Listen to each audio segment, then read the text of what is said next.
Hello everybody, it is Emery48 here and welcome back to another ScapeCon 4 video. Today we are going into cheese reinforcements, and this is where the reinforcements kick in. It is the top cut. This video will go over the first 3 games of cut, the top 16 or play-in game, the quarterfinal, and the semifinal. I'll send it over to Big O Bullfrog commentating those games for you. So we've got here on stream with us, one second, let me mess with these little text boxes here. We've got Siegfried and Boromir playing out right now. So just a second while I tippity type some glyphs into the screen. We got Dagmar on top.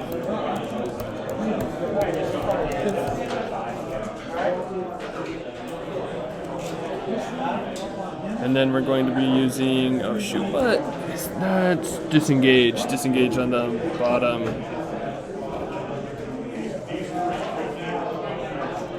So Yingvild.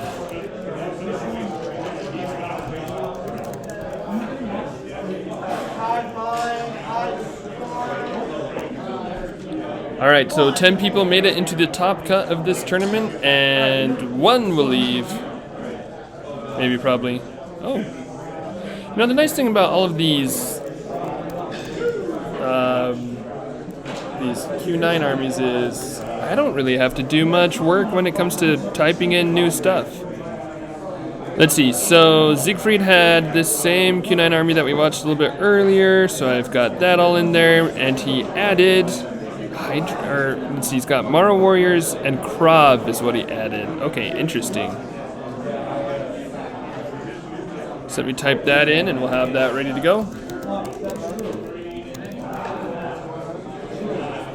6 moves, 7 range, 3 attack, 3 defense.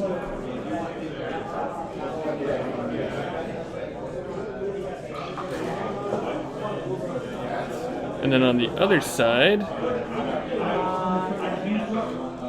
so this is the first time we've had Boromir on stream? I think it might be. At least while I've been casting. Mike might have done it the morning that he was casting.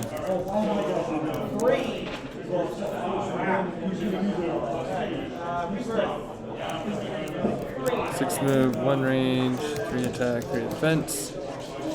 We've got Hydra was what was added to Boromir's army. 4 life.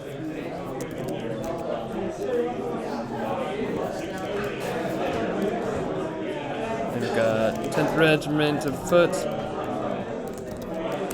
X4, I believe.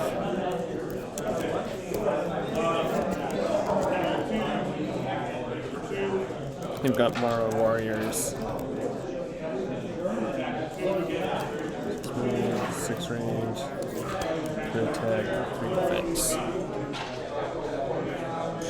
All right, there we go. Oof, this map's so long, hang on. Yeah, I just need to count 10th real quick and just make sure that I got the correct number. X4 should be correct. Yep, X4 is correct. All right, there we go. So, here we go, we're jumping on into it. While they're popping in, I'm going to go ahead and post a quick announcement in Discord for us. Where are we? There we go.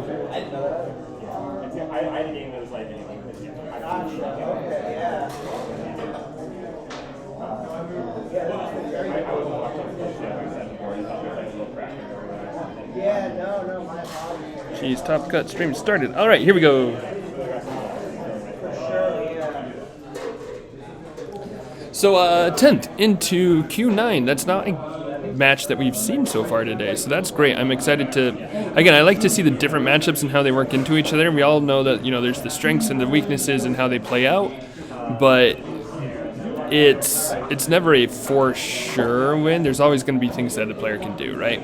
I guess our last game with Chris with heavies into Q9 was probably about as paint by numbers as a match could get, but this one is, you know, this map is interesting. This matchup does have some stuff going on, so we'll see how it goes. Regularly, you'd think that, I guess if you're going to, again, with like the rock, paper, scissors kind of matchup, you'd expect 10th to lose to Q9 here. Q9 just outranges them. The 10th don't get their melee bonus. That that just kind of goes. Rats are good into wait then fire and tying things up and such. So you'd usually expect that to be the case. However, we've got a Hydra in this matchup, which could do, like, if that Hydra gets to Q9, then it could be game over pretty quickly. Which is an exaggeration, of course, because there's still Krob and stuff. In fact, I'm kind of interested. I wonder if, let's see, it looks like the, let me move that glyph name right there a little bit. There we go. There we go, there we go. Okay. So it looks like 2 order markers on Rats, 2 on Q9, so he'll be the 3rd turn. I was wondering if it might be worth it to use Krob in the early game to kind of counter the 10th. I don't know. That could be a way to start. Thin out the 10th with Krob, and then use Q9 to start getting pot shots off on Hydra. Or, if you've still got 10th, they can do some damage to Hydra too if they're attacking from height. Because really with Hydra, if you can, while it's in the start zone still, or even close to the start zone, just hit that Hydra, take off a head or two, you're going to be happy. But if that Hydra is able to block attacks and get close enough to Q9, then it's going to be super, super dangerous. Boromir does like his 10th Regiment deck. Yeah, he's played them a few times, and he does well with them, so it'll be cool to see, because since he plays them a lot, and since he likes them, and since he's a good player with them, he probably knows what he needs to do into this matchup, and he'll be able to make the plays that will win him the game. Well, will potentially win him the game. I think it's going to be an uphill climb, even if you're familiar with the matchup, of course. But it'll give him a little bit more of a edge going in here. So Q9 moving a good amount up there.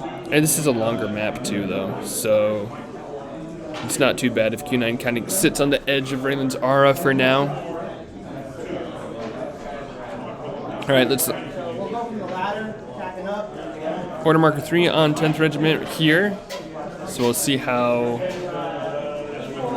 Well, yeah, just develop some up. He did use order marker 1 to move Raelin, and she's sitting just there right outside the start zone. 1, 2, 3, 4. It's a really conservative placement for him, which, you don't want to lose Raelin. 1, 2, 3, 4. 1, 2, 3, 4, 5, 6. That will give him... I guess that protects 10th enough to the point where they'll be able to shoot rats, probably. Well, probably. 1, 2... Okay, hang on. 1, 2, 3, 4. So where they're at right now, he could put a 10th on the very edge of Raelin's aura and shoot a Death Reaver. But it's a question of, does Siegfried let that happen? And also, is Death Reavers what he wants to shoot here? We'll, I'm not sure. Honestly, so I don't own 10th Regiment, and usually if I'm playing a Wait Then Fire squad, I just play 4th if I'm doing solo testing for a map or whatever, so I'm really not as familiar with the 10th, because the main difference being, you've got Raelin with the 10th. I'm not as familiar with how those games are going to go in these kind of cheese matchups, because usually when I'm doing a cheese matchup, it's solo play, testing a map, or something like that, so I'll be interested to see if there's any kind of tricksy moves or such that can be pulled off here.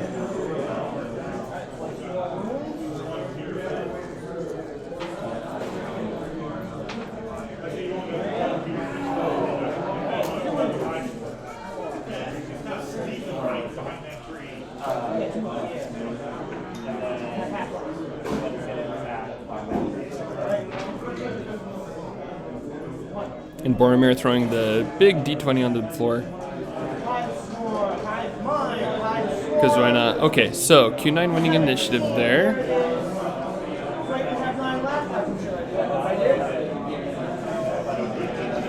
Yo, you know what else is cool? That's a signed Raelin. That Raelin has been signed by Craig Van Ness. It's pretty dope.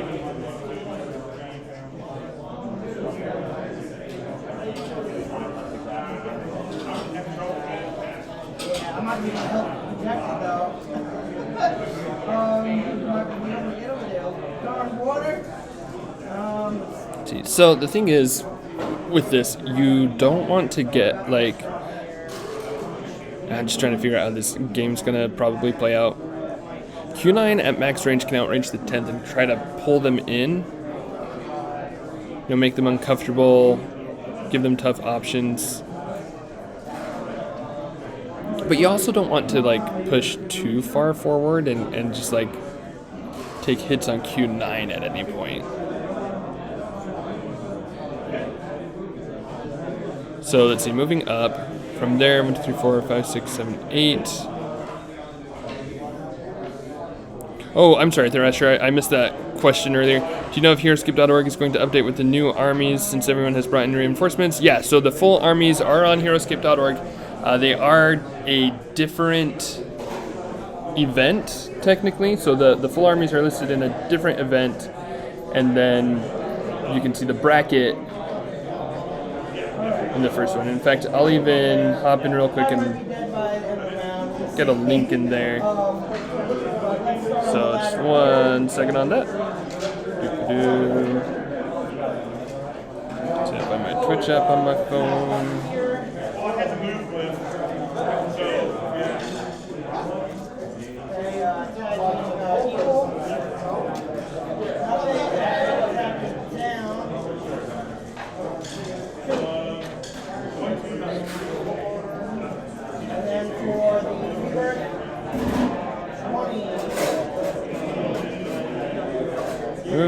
Improved army listings.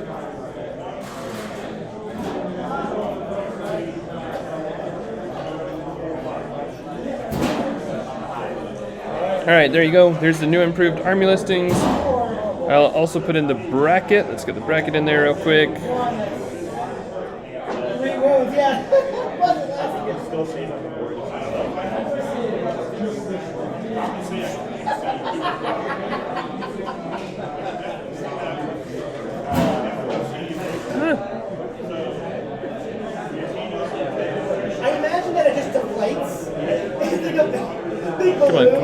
Come on. Work for me, technology. There we go. Okay.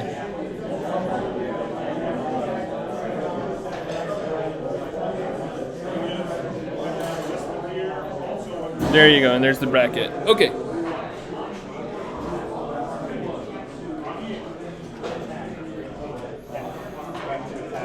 So the bracket right now, we've only got 2 matches that are being played as they're playing into the top 8.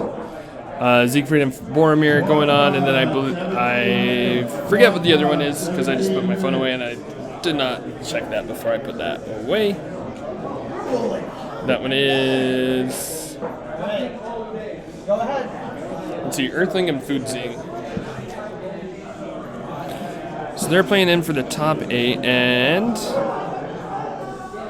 let's see.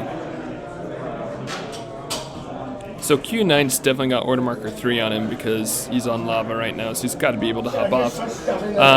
But Siegfried is right now moving some Death Reavers. Looking at where he's able to go, and this map is so long. Like there's so much, it's so much between the start zones. I mean, obviously the road helps, but you know, like this, the Death Reaver on the south, for example, still takes 2 moves to get adjacent to a 10th if you wanted to engage. Which, granted, you know, that's probably not what he's looking to do, but the map is long. You know, that's all. It's just that the map is long. And of course that's going to be exacerbated by the fact that these are both ranged armies that want to play at max range. Well, I mean, like Q9 wants to play at max range. 10th also want to play at 10th range-ish, but they're going to have to, like, you know, move up more to get Q9, so if there's going to be a rush, it's going to come from there. But I'm wondering if Siegfried is looking to engage 10th where they're at? You know, does he want to pen them in the start zone?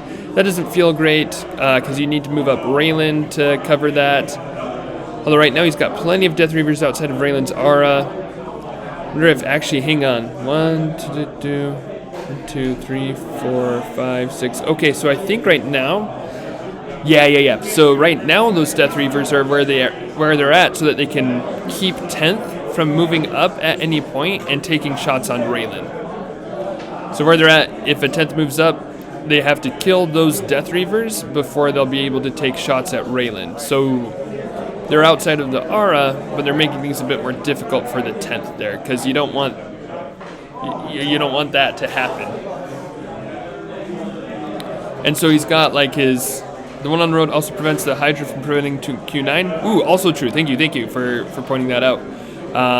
Yeah, because that would be an even ground attack on Q9 if the Hydra got up in there. So that's also a good spot for it. So, you know, you can't always keep your rats within Raylan's aura, and so having those kind of satellites out there is just going to give you a little bit extra security to help out with.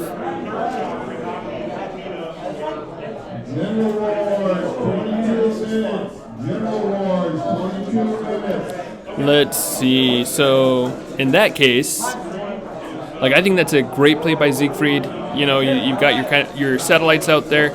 So then the question is, what do 10th do, right? Like, are they just going to start trying to pick off the satellite rats? That's probably the play, I think.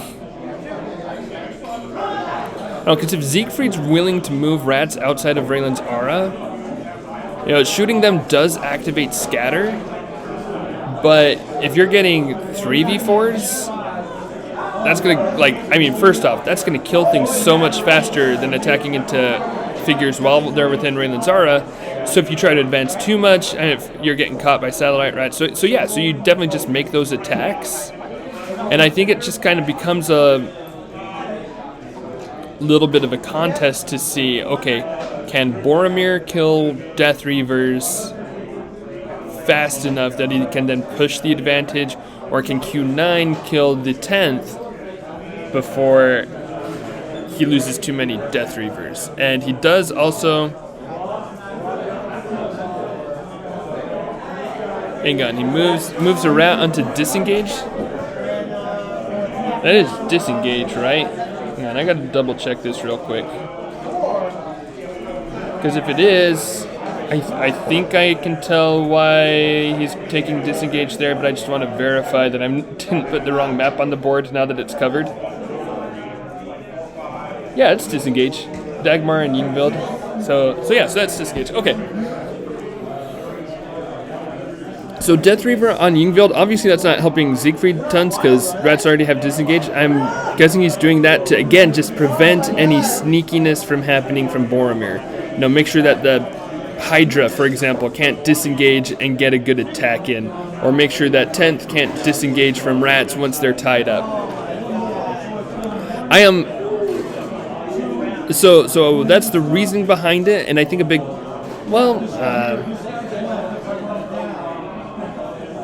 I think also part of that is because the side of the map that he's on, it's sorry, I'm going back and forth on this, but yeah, I think it's a little bit harder for Q9 to contest or you know, shoot figures on disengage if Boromir were to make a play for it from the far side of the map. And so if he just takes it with a rat, then he's able to contest it by holding it and just denying it. He could move Q9 onto this full bottom rock hex behind the column and behind the lava. He could do that if disengage ever came into play, and probably kill any 10th that takes it pretty easily, but that's not as good a spot for Q9 for other attacks. Disengage, or holding disengage, also means that, so like, it looks like this spot here at the end of the road is kind of the place that Siegfried plans to do a lot of his camping for the game. Like, you know, within Raylan's aura, it's like he wants to move up onto lava for most of his attacks, probably just to deny height, but between rounds, because you don't want to sit on lava because lava is so bad for Q9. It looks like he's planning on coming back to this spot, and so those satellite rats are keeping 10th from rushing Q9, and if the 10th on the rock could grab disengage, and then 2 10th on road could just go up and engage Q9, that could be a really bad thing to happen. Plus, initiative on the board, so you disengage initiative, you rush, you engage Q9, you just tie him up, not even, less about damage and more about, just using those figures to hold him there,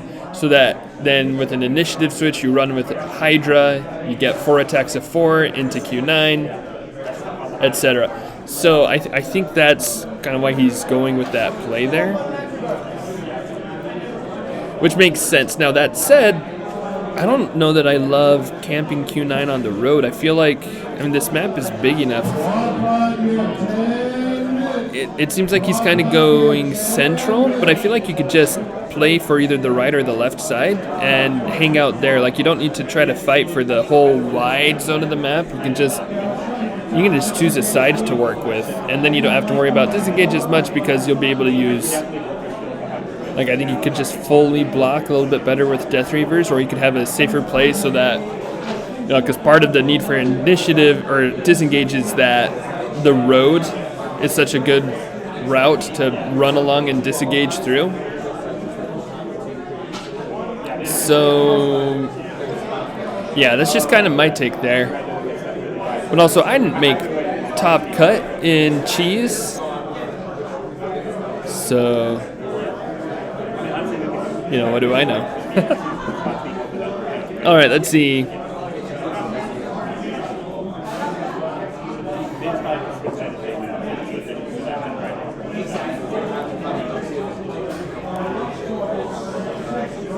So adjusting his rats a little bit here in response to an attack, taking a scatter move. Hey, how's it going? Oh, yeah. Sorry. There you go. Yeah, hopefully that helps. Yeah.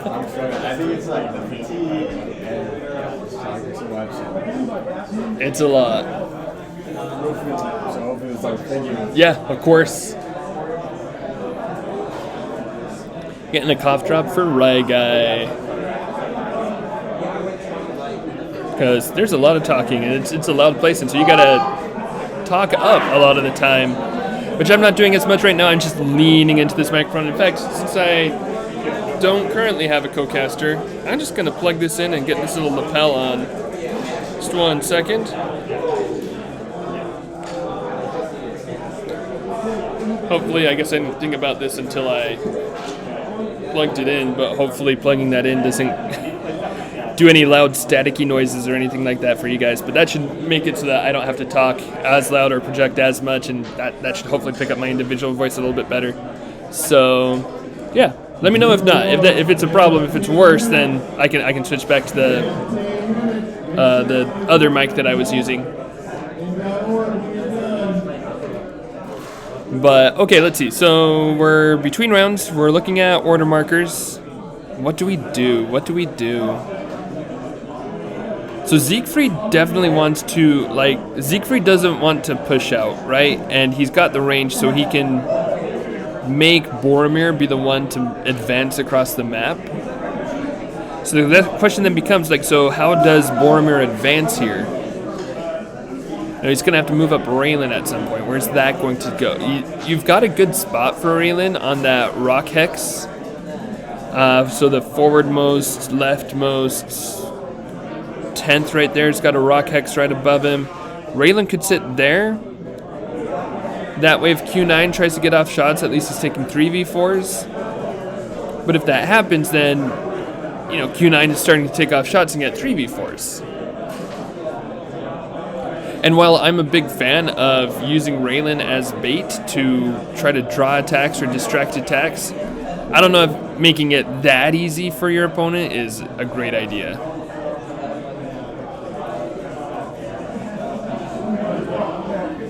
But then if that's not going to be the case,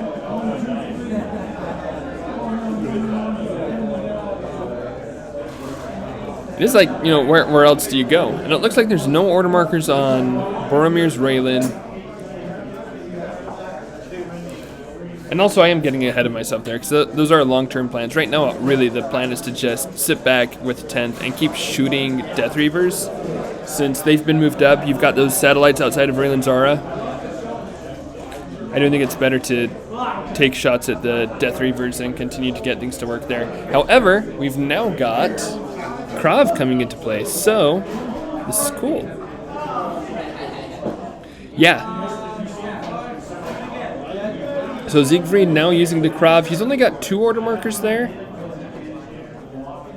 So we're probably going to see a little bit of a shoot and retreat.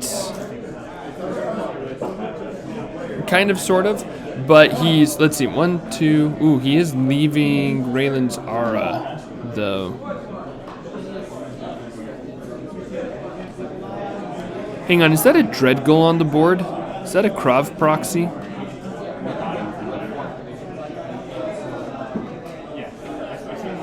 And if it is, why is a Dreadgul proxying as a Krav? That looks like a Dreadgul, right? That one with the black base? I'm pretty sure that's a Dreadgul.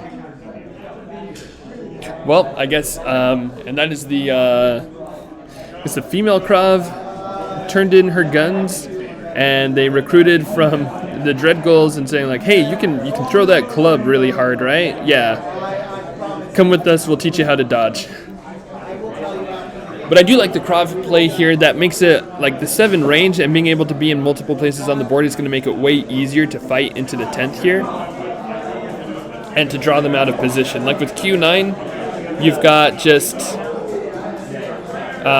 you've got 8 range, but that's only 1 attack at a time, which, you know, also works. But if you've got Krav on the board, just use the Krav on the board. Like right not. And Boromir blocks that, or sorry, blanks that first attack and takes a loss right off the bat. Club Maga? Yes, it's the Club Maga. I like that. That's a very good one. Thank you, Thrasher. I'm going to be using that one. I need a repaint of the Dreadguls. Mainly just Dreadguls with sunglasses. That's the main thing. Maybe sunglasses and either like neckties or blazers or something like that. And have them be the Club Maga.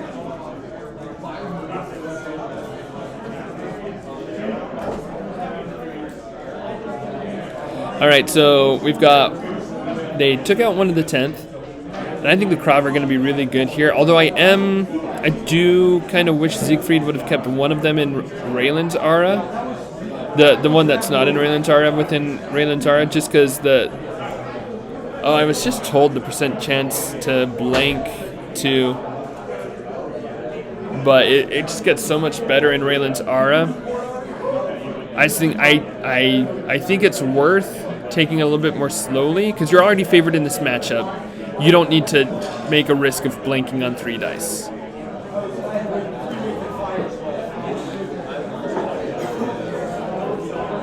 Boromir killing the Death Reaver on initiative there. So Siegfried gets to scatter.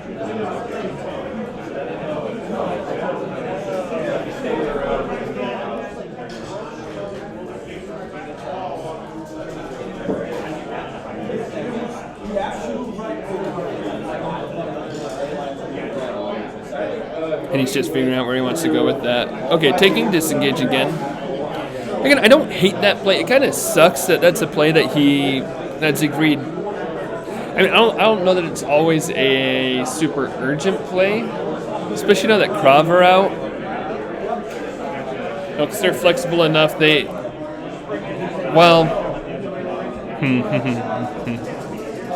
me revise that statement a little bit. I don't know that it's always super necessary. Because with the Krav out, I think they're more of a distraction than Q9 right now. And since they can just sit at 7 range, Siegfried should just always be making sure that Boromir won't be able to engage the Krav anyway. So that's the thought process that I was trying to go with there. How many Death Reavers does Siegfried have left? That is a great question. 1, 2, 3, 4, 5, 6... He's been losing them at a pretty decent pace. It looks like I can count 6 that I can see on the board. I'm fairly certain there's at least one more that I cannot see here.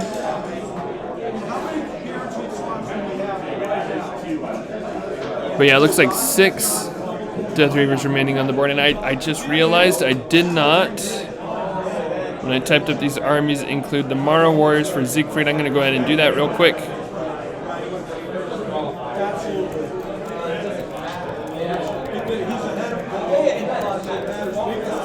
Range, 2 attack, 3 defense. There we go.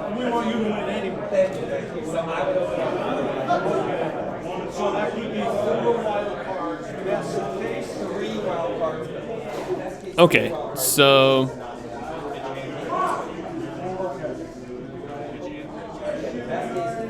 how's it going? How's this game going? It's going okay. It's interesting because I don't know that I've really watched or played 10th into Q9 before. So I'm kind of just being like, how I know that Q9's favored, so I'm just trying to find like what are the plays that the 10th need to do. Yeah, I played 4th in the Q9 earlier in the tournament. Oh yeah. And really, the reason why I lost was because I stopped ignoring rats and I would shoot rats randomly. Oh, okay. And then let them re-engage me, and that was dumb. I think the big thing is the 10th. If he doesn't put order markers on the rats, you just gotta ignore him, really. Yeah. But it depends how they play with the rats, because that really changes your game. Although he does also have a Hydra, which is interesting. Yeah, the Hydra I didn't realize that was relevant. Oh, because this is the reinforcements. Yeah, that's a cool ad. He's able to get That's it. a really cool ad. Yeah, I think it's a great one. And with disengage on the board, he's kind of had to pay attention to disengage so that 10th don't take it and have a Hydra go up against Q9. Oh, I like how you added the... Yeah, that overlay is nice for the... Yeah, it's been working well. That's cool. Yeah, and then let's see. Now the crab outside Raelin's R is getting engaged. Yeah, I didn't count those spaces because I just assumed that the crab would just be staying 7 spaces away and not able to get engaged. But it looks like one of the 10th engaged the crab. So you got one right there that's just got engaged, and the other two are definitely safe, hanging out right there. Yeah, it's not even on road either. Yeah, right. Interesting. But yeah, that seems like an oopsie because that's a gone crab. Yeah.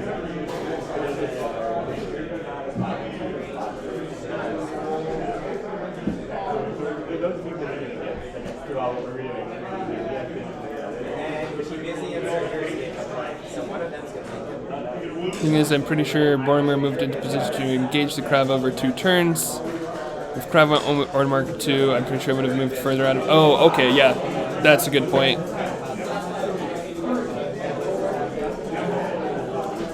Thanks, Thrasher, for pointing those out. Thrasher's been a big help in this stream, especially as I've gotten tired over looking at games and talking for the last few days. Just staring at the screen. Yeah, and missing the small movements or typing on stuff or try not to get distracted when somebody has a really good roll out there. Yeah, and you don't get to hear their conversation really, so you don't know some of the decisions that are being made. Yeah, it'd be interesting. I don't know. Like, I'd love to be able to hear their discussion. I also feel like it might be a little distracting. That might not be a bad thing, though, because it might be cool to have, like, their discussion as more of a focal point.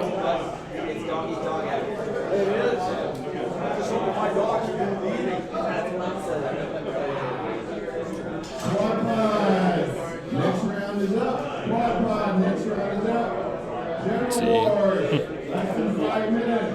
Which event are you playing right now? I'm in General Wars. Oh, okay. Yeah. How's that going? I lost the first game to Rye Guy. Played, he had a sugar, I had 4th again. Oh, okay. So I just dropped the squad from the cheese event and added Salem, basically. So that's solid army. Yeah. I felt like I was playing alright with it. I was gonna move into like Romans, but I was like, I don't know if I'm playing well enough to play bonding melee right now. I don't know, slow rolling melee. I don't think I'd struggle with that. So Right. Yeah, I do feel like if I was playing games at this point, I'd definitely be having to choose like, okay, what am I like just very comfortable with and can just go with. yeah, Which is why I think the draft that happens tomorrow morning is even more impressive. crazy. It's at the end of like long days. I mean, the nice thing is if you qualify early, you don't have to play as intense games That's true. throughout the rest Yeah. of the week. Like I know Doc's been taking a little bit more easy. Yeah, that whole three-headed Hydra team hasn't really played a whole lot of tournament. Right. Ken's been TOing a lot, so he's still like active. I mean, Mike played in Reverse the Whip yesterday, but kind of lets you cool down. You're not playing as intense games. Right. Like getting in through the wild card, you just have to keep winning all weekend.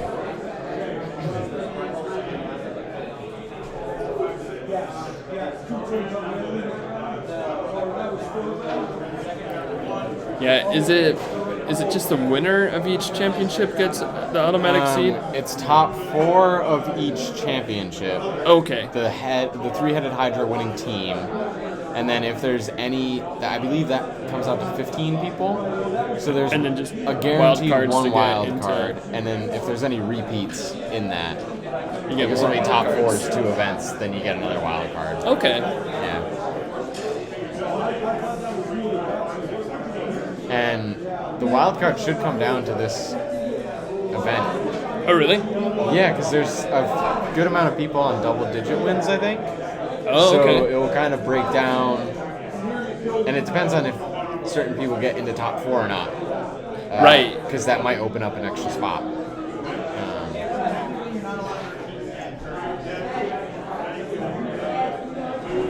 It's 2 wild cards right now since Doc was on 3-headed Hydra team and made semis and reversed the whip. Okay. So Yeah. just the 2 now? I believe there's some people in top 8 that, if they win that, they'll also have done something else before. Oh okay. I believe.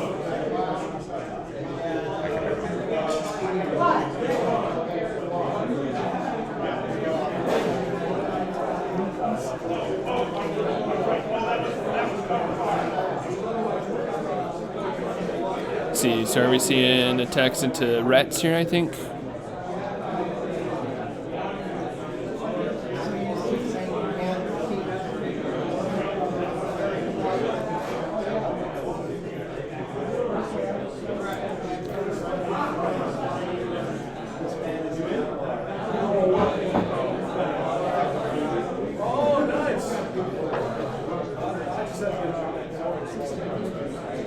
This is why people don't like playing against rats, because every time you attack, you gotta pause the game Yeah.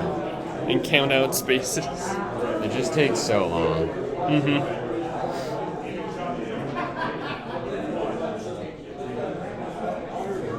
Especially when you're talking about like play-ins to the top 8, you're Yeah. gonna be super careful with it, and so And the play-in's so tough because most of the top 8, like 6 people in the top 8, aren't playing right now, so they're all just getting a break while you're having this Right? intense yeah.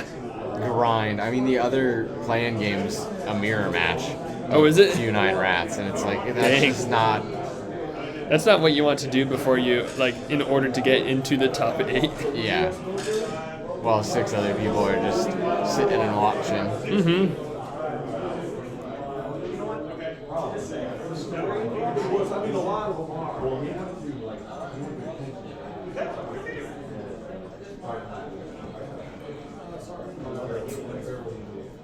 Where are you guys at?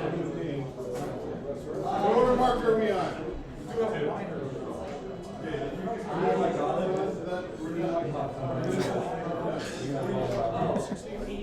Love to listen back to all of these to see how much Ken gets picked up. I'm really just curious. on the mic. There have been a few times. It's just gotta be constant. Well, and I'm like constantly distracted by it too, so I'll be like in the middle of a thought and then yelling happens like, okay, so that was about something, and Yeah. now we're back with, where were we? Wait, someone is commenting all this? Right now? Yeah, we're here. We're talking about it. We're commentating the whole thing. We're having a grand old time.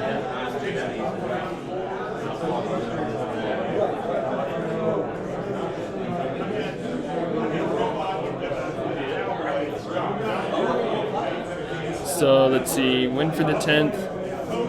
Oh, and Raelin's moving up now. Okay, I was wondering when that would happen.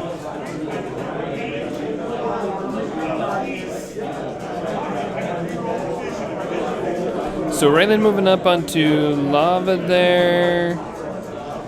It's a good area of coverage, but it is pretty... It's also pretty exposed. That's always the thing with me with Raelin is I love taking those good spots, and it's like baiting attacks on Raelin, and then it usually backfires on me. What's up? What's up?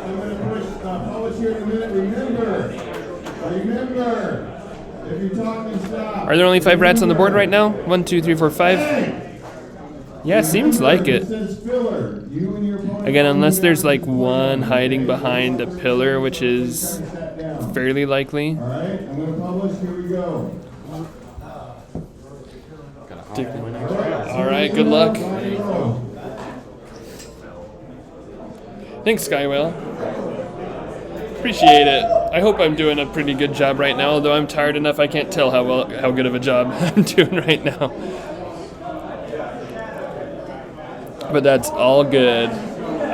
Like the thing that I've learned is that staying up till what was it? I think like 3:30 in the morning playing Zumpside is very, very fun in the moment, and even doable if you're on mountain time, but it's not advisable for the other 3 days because that really screws up your sleep schedule. Like I knew it would happen, I didn't expect the extent of the problem, but it's still been a good time. Okay, so anyway, Raelin's up. We've got Q9 turns now. Only one of the Krav is down.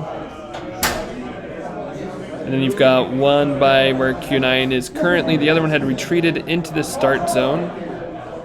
Save it for later. Now Q9's moving around. I think he's not trying to attack Raelin from that position, of course. Yeah, that's it. No way can you see Raelin from there, so just taking a shot at a 10th. Just trying to pick them apart. Let's see, how many 10th are on the board? 1, 2, 3, 4, 5, 6, 7, 8, 9, 10? 10 10th? Yeah, it looks like 10 of the 10th are remaining. Again, unless somebody's hiding behind a ruin or something like that. Wait, then fire into Q9. Or no, sorry, not Q9. Into a Death Reaver. Successful attack, and reinforcing, taking out spots outside of Q9. I don't love that placement right outside of Q9 there. I don't think that's doing much because no 10th is going to move into that area. Like, he's not going to get engaged there. I guess, like Siegfried knows what he's got planned in the future, right? But I just don't see that doing tons right now. I think that's just another rat sitting outside of Raelin's aura. That's an easy pick for Boromir right now. But yeah, so also looking at like kind of the squad comparisons. So if we've got 5 10th on the board, right? 1, 2, 3, 4, 5, 6, 7, 8, 9, 10. Yeah, so if you've got 10 10th, wait. I don't remember what I said. Anyway, 10 10th on the board, and if we've got 4 Death Reavers now on the board, that does mean that the Death Reavers are almost out, but let's see, for 10th, I guess we're not quite at half of them lost.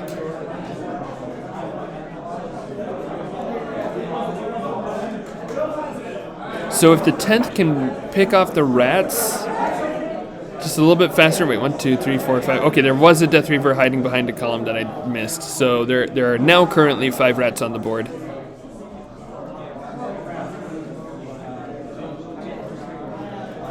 So the 10th, if they can pick off the rats pretty quickly, then they'll be able to start making more of a push against Q9 and start to try to catch Q9 or Krav and start putting wounds, like more consistent wounds into, well, okay, probably less consistent wounds, honestly, because 7 defense is a little bit better and also just swingy, and 9 defense when Raelin's around. But Boromir will be able to start playing for that end game a little bit more. But if Siegfried, see, that's why, going back to that order marker 2, where it was an order marker 1 and an order marker 3 on Krav, that feels like a mistake for sure, because you let that Krav get caught outside of Raelin's aura and killed. If he had 3 Krav right now and could keep taking those attacks, then he'd be in a much better position. And Q9, just with Queglic's gun, doesn't want to use Queglic's gun, because then he's just getting into weight and fire range. The Krav don't have to worry about that. They can get the 3 attacks without having to worry about weight and fire. So it's really bad for Siegfried that he let a Krav get caught and killed while outside of Raelin's aura.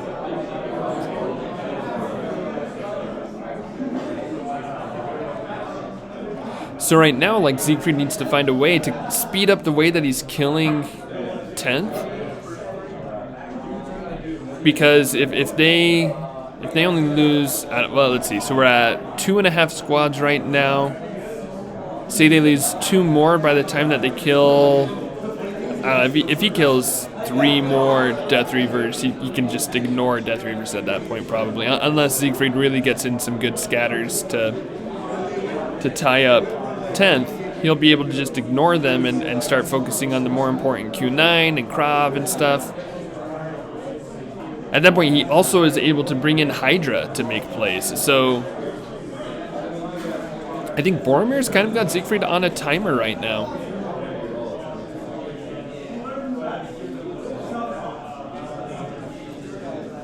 Okay, so Boromir taking a shot on a Death Reaver. Looks like it's a wait then fire turn. Alright, gets the kill. Let's see where the scatter happens.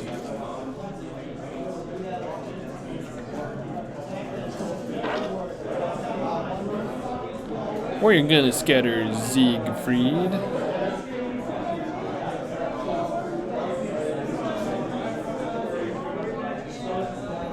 Where you gonna scatter, Siegfried?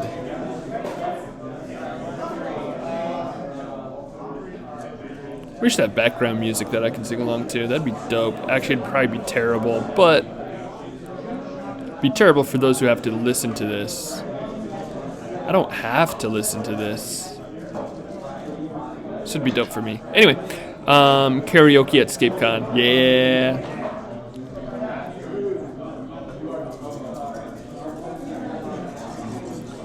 This would be a very interesting group to do karaoke with. Okay, I'm letting myself get distracted there, but that's because so we're waiting on some movement here. We're still waiting for that scatter, right? I don't think I missed something else. It would be cool to stream the I'm Just Zen live performance. Oh, that would be cool. That would be very cool. That's something to take up with Ryguy and Super Frog. I think I don't know who else lent their voices to that. I know somewhere in the world, somewhere scattering to the tune of the Jeopardy. That's what I need. Yo, that's what I need for when players are making a long time to make a decision, and I've like said everything I can about like my thoughts on it, because that happens plenty of times where I'm just waiting on the player to make a call on who to attack or where to scatter or what to do. I'm just like, okay, I'm just gonna pop off for 60 seconds. Here's the Jeopardy theme. I'll be right back. That would be dope. Okay, so I need a list. I need to start making a list of things for next year. And say, hey Mike, this is all the things that we need. Roguescaper, make it happen. We could get a graphic.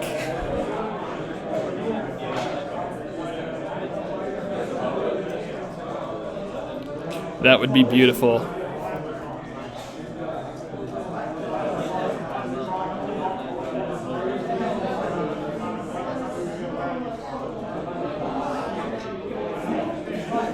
And did I miss something? Is it a 10th turn? Like, did scatter happen and I just missed it, and then something? What's? Okay, looks like the Krav's on the board. Okay, so the Club Maga was replaced with the Krav Maga.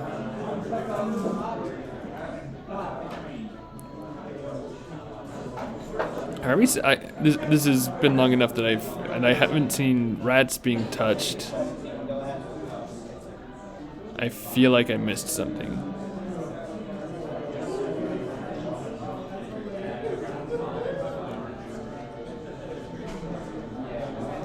Speaking of music, I'm hearing some sweet tunes from somewhere else. So somebody's listening to something over there. I don't know if that's coming through on mic at all. Probably not. It's a little bit quiet for me, so I don't think that means it'll come through on mic. But if you listen real hard, you might be able to catch some sweet, sweet music in the background. Since we got a second, that's just size differences. It's still different size. Whatever. I'd love to have everything be the same uniform size, but all I really have is a scrolly thing, not like a preset font size, so that's what we're working with there. I apologize if it's bugging you. I've completely lost track of what's happening too. Yeah, Thrasher, you've been paying better attention than me for most of this, so if you've lost track, then I feel like I'm fine not knowing what we're waiting on right here. Yeah, because both players are at the table. You know, you can see them both there. I did think there for a second, like, oh, maybe one of them went to the bathroom or something, but nope, they're both there.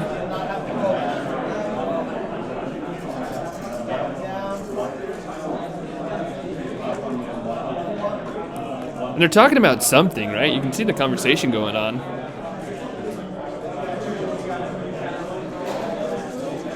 I just don't know what it's about. Okay, so we've got an attack. Hey, dice are getting rolled.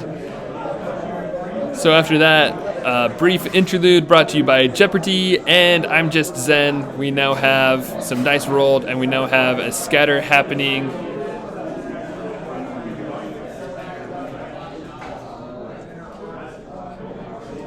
You know, I almost wonder if that little interlude there was Siegfried wondering if he wanted to scatter, because it looked like he didn't use scatter the last chance, and now he just scatters one rat in front of Q9. It might have just been him thinking, okay, do I want to scatter? Is there a better spot? I could see that decision taking a minute, you know, deciding, because there does come a point in a lot of games where you just decide to stop scattering. But you want to make sure that you don't forego free movement when you've got it. I think what's happened to it just took a really long time. Yeah, and it was a long time. It probably didn't seem that long for them or at least for Siegfried in the moment, because, you know, you've got your thoughts flying a mile a minute. But I'm guessing that's what took so long there, is he didn't want to forego free movement when he had the option, but didn't have a better place. So it's probably like looking at basically almost each hex that he could go to and, you know, decide, is this better, is this not better, and ultimately decided it's not better. Yeah, so now we've got Krav coming up. Let's see, looking for a shot there. 1, 2, 3, 4, 5, 6, 7. Yeah, he could ping at 10th on the flanks, which I think is fine, except for you've already lost one Krav. You don't want to lose another one needlessly. So like right there, he has to move out of Raelin's aura to get this shot. You know, I kind of feel like he should have moved Raelin. Like Boromir's first order marker to just move Raelin one spot out of the start zone just gave him a good little use of hexes. I think Siegfried could have gotten something similar if he did that. Granted, you know, he didn't know what Boromir was going to be doing, and he's going to be playing more defensive, so it makes sense for him to keep Raelin a little bit further back. But at some point, well, 10th ended up moving up fairly quickly, and, you know, they started getting attacks on Death Reavers without Raelin, that kind of stuff. So at that point, there wasn't really a chance. But, you know, again, hindsight's also 20/20 all the time. but that would have been a good opportunity for Siegfried to take there.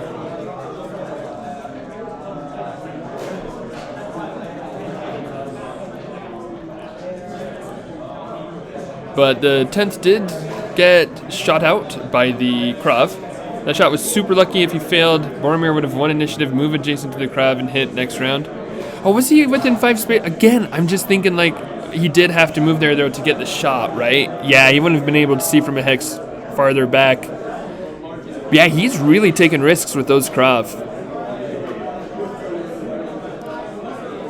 You know, I wonder also, they've got a little under 30 minutes left in this game. They also both have Marro warriors, so I wonder if, I haven't had this happen for me, I don't think, but if you have two armies that both have Marro warriors playing into each other, you kind of just accept that that's probably going to be a time game, right? Especially, you know, if it's a cheese game, high level play, it's a play into the top 8. People care a lot about their performance here. So I wonder, I guess I kind of wonder if you like accept that, okay, this is going to be a game that goes to time, so I need to, well, I don't know, like with Krav, for example, if I lose them, that's okay, because as long as I've got points in Q9, for example, you know, because you know it's going to be a points game. Krav are worth a little bit less on points than Q9, so you can take risks with Krav easier than you can with Q9, because the winner of this game probably will be points rather than kill them all. Hey, how do you approach a Q9 army with 10th? Probably like this. Well, you have a Hydra threaten, that helps a lot. Mm-hmm. I actually really like Boromir's upgrades here with adding the Fen and Marro. It gives him a lot more versatility against these Q9 armies. Yeah. Look at you, and with disengage on the board, Siegfried's been making more plays to like make sure that's covered. Oh yeah. Disengage glyph definitely matters for him, especially with the Hydra. Like, Hydra can end this match really fast. Mm-hmm. But the flip side of this is Siegfried added Krav, which I don't like adding Krav to this army. I prefer adding Hydra. Okay. But the reason is because I think it's more important to cover the heavies matchup or to cover the mirror matchup, both of which I prefer the Hydra, as opposed to covering the 10th matchup. But if you're in the 10th matchup, then it's nice. Then it's nice to have the Krav. For sure. So I think this actually plays to Siegfried's advantage. I think he should be favored in this matchup with the Krav. I don't look at the lineup for the top 8, but I feel like how many 10th made it? There's 1 Knights, 1 Heavies. I think there's 4 10th, and then the rest is Rats. So 1 Ninth, looks right. 1 Ninth, 1 Knights, 1 Heavies, 4 10th, and that comes to 6, and then 4 Rats as well. Okay, so if you're only worried, well, no, because Hydra's still good in the mirror matchup, so you're definitely going to be fighting, well, almost definitely going to be fighting a mirror. I mean, there's slightly more. There's more. I mean, if you add the Heavies, the Knights, and the Rats, that's to me. That's over. If you're one of the Rats people, you have 5 potential opponents where you'd rather have the Hydra, and 4 potential opponents where you'd rather have Krav. Mm-hmm. And in my opinion, the people who are going to advance deeper, it's more likely to be the ones that have. Oh, okay. That have the Rat, because the Rats have an inherently good matchup into the 10th. So. Let's see. Oh, looks like I would have gone the other. But the thing is, if you had Marku in the pre-top cut, you can't add Rats and Hydra. You don't have enough. Oh, because you were right at points. That's why if I had played it, nobody did this. If I had played it, I would have added a Samu, not Marku.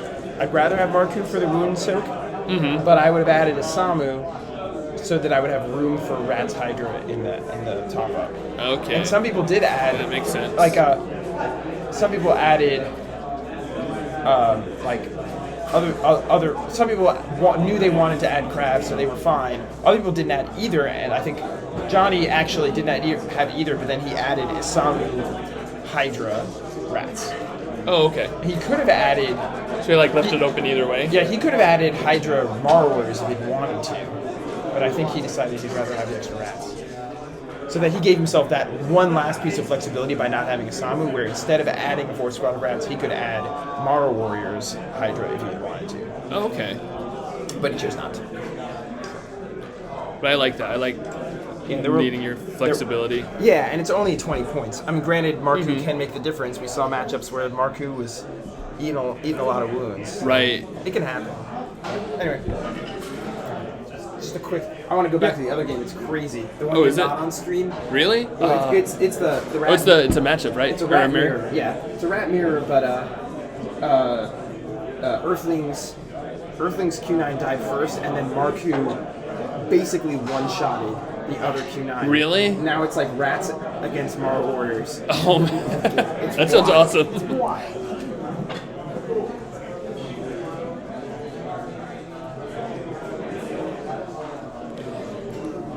All right, let's see. Looking at the list, it's 1 Knights, 1 Heavies, 3 10th, 5 Q9 Rats. Yeah, so that's... It's even more, right? So that makes it 7 matchups where Hydra's better, and just 3 where the 10th is where the Krav are better.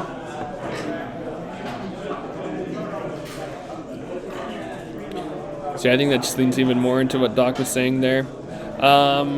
Okay, so Siegfried, using that last Krav Maga, yeah, he really wants to pick off 10th, or like those 10th on the other side of the ruin where Raelin can't see. Right? I don't know. Can she see that gun? She might be able to see that gun, actually. But deciding to go middle, keep that Krav a little bit more safe. Which is a good play, but it would have been great to see that earlier too. So at this point, you can just go Q9. There's not like Q9 single attacks are going to be better than Krav anyway, so works out better there. Although also Doc distracted me. You might have had 2 Krav at the beginning of the round and expected those both to live.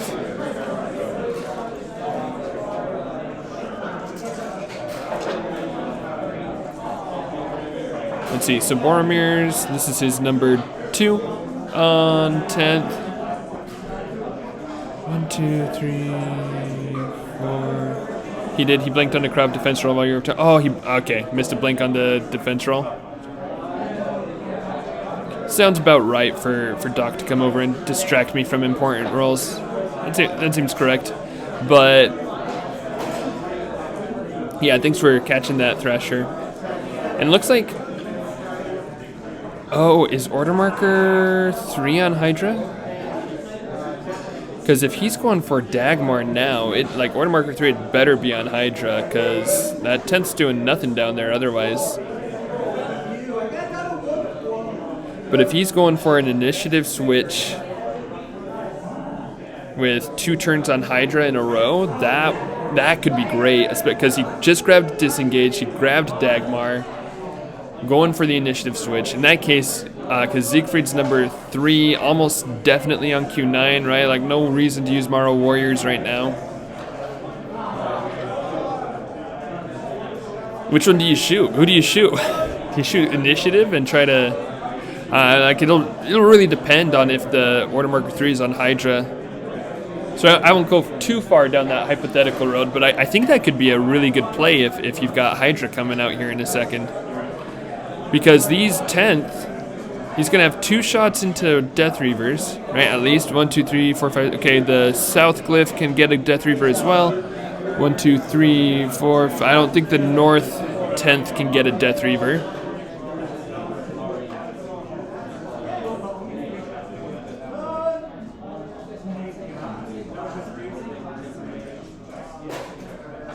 Yeah, so he's just pointing out the ones that he activated. Oh, no, he's attacking Q9. Really? Interesting. Taking shots at Q9. That's a lot of dice for Q9, too. So why Q9? Okay. In that case, number 3 is on 10? Well, I don't know why you would shoot Q9 if order marker 3 was on Hydra.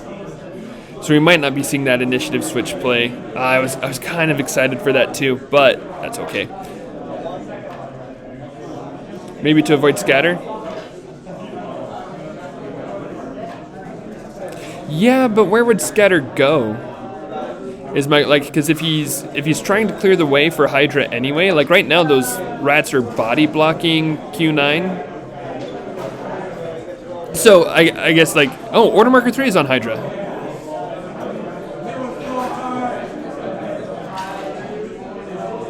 Yeah, it is on Hydra, so he is going for the initiative switch there. Which means in that case, if I don't know if Siegfried was expecting that, but that means like going for one of the glyphs would have been the play there for sure, to try to either block the initiative switch part of it or to block the disengage. And I'm like, and Hydra can still chew through rats, but I'm actually, okay. Hang on, because there are 3 rats right there. Boromir had 2 attacks into Death Reavers. And so there's no way he was going to... Well, but if you kill 2 of them, though, you for sure open up a hole for Hydra to get into Q9, right? Let me count spaces real quick, actually. That might be a factor. 1, 2, 3, 4, 5, 6, 7, 8, 9... 8, but Hydra has 8 move with Road. Okay.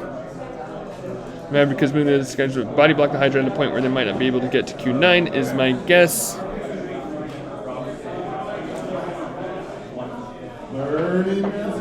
Yeah, that makes sense. And now that I counted it out, Hydra wouldn't have actually been able to make it to Q9 anyway. So in that case, yeah, taking the shots in Q9 was the correct move to prevent the scatter, make it so that Hydra could get to where he was. And now, with the initiative switch, take high ground. Wait, high ground? No, that's even ground. Wait, he's only rolling 4, right? No, that's 5. Sorry. Yeah, so take high ground, throw 20 dice at Q9.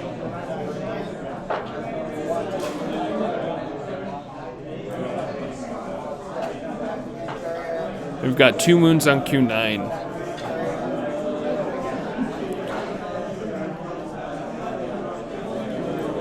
So now Hydra's there. That would be engaged with Q9. Gotta be, because he was attacking Q9, but he's also engaged with the Death Reaver. So yeah, so he's engaged with Q9. Q9's now, like, he can't run away, because he can't risk, well, I mean, you could risk a disengage. Oh, maybe you have to risk the... You know what? You probably have to risk the disengage, because if you take 3v7s, it's just not enough of a chance that you take off a Hydra head. And if Hydra throws 20 more dice at you, you're hosed, most likely. So it's better to take the 50-50 out of wound right now than taking 20 dice next turn. Because 3 order markers are on Hydra, so that means definitely number 2 is on Hydra. Maybe number 3, but there's going to be at least one more turn coming in. So Q9 does need to just disengage and get out of there. Now it looks like he's considering moving over to this right side, our right side of the start zone, and hiding there. Which does put a few bodies in the way of Hydra, because even with disengage, Hydra still can't move through figures. I think, right? That pillar's mess. I don't remember what that little area looks like, so I don't... 1, 2, 3... Yeah, no, Hydra would not be able to get close enough for reach to matter there. Even if, he moved up and attacked an adjacent Krav and killed her or something like that. So reach won't matter here. So Q9's safe. Really needs something to happen here. Going for Queglix and first attacking the disengage glyph. Which is probably a good choice. Yeah, because if you can... Now Hydra's really tied up by that Death Reaver, because Hydra... I mean, it's also, honestly, probably Well, okay, hang on. Sorry, let me back up a little bit because I'm talking hypotheticals here. If Hydra could get attacks onto Q9 here, then disengagement is still like letting them roll for disengage. Still okay because that's totally worth it. However, he can't get that close to Q9, so it doesn't matter that much. Like that's not even an option. So that's just a hypothetical there. Second turn on Hydra.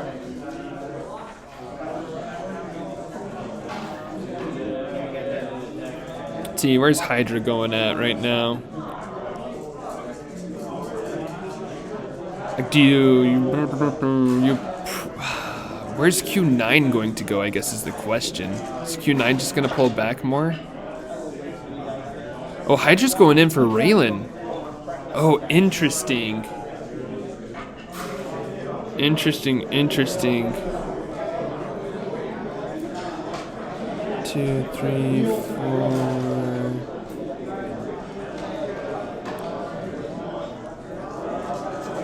Well, okay, so Boromir's choices are to do this. He loses a head doing it. And that hurts. 1 wound onto Hydra. It was basically do this. He didn't have a line into Q9 there.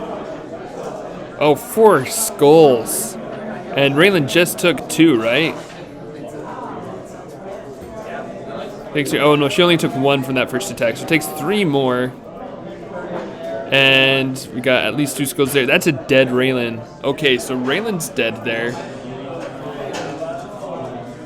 So no more bonus for Q9 at all. I mean, Q9 had already run away, but that's big. Now Q9, the problem is Q9 can now get a 5v6 into Hydra.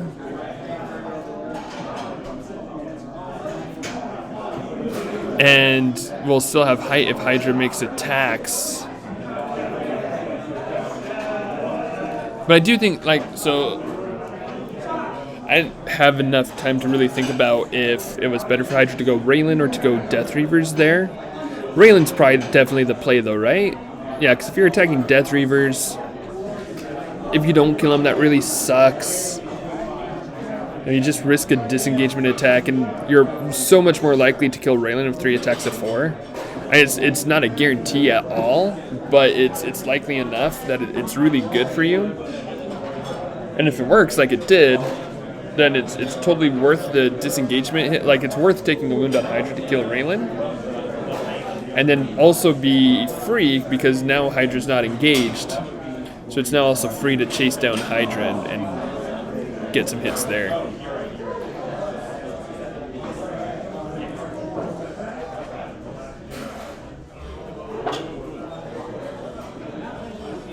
So looks like Q9's just going to move up a little bit. Siegfried does need to, I think, worry a little bit about if 10th are going to be the next order marker, though.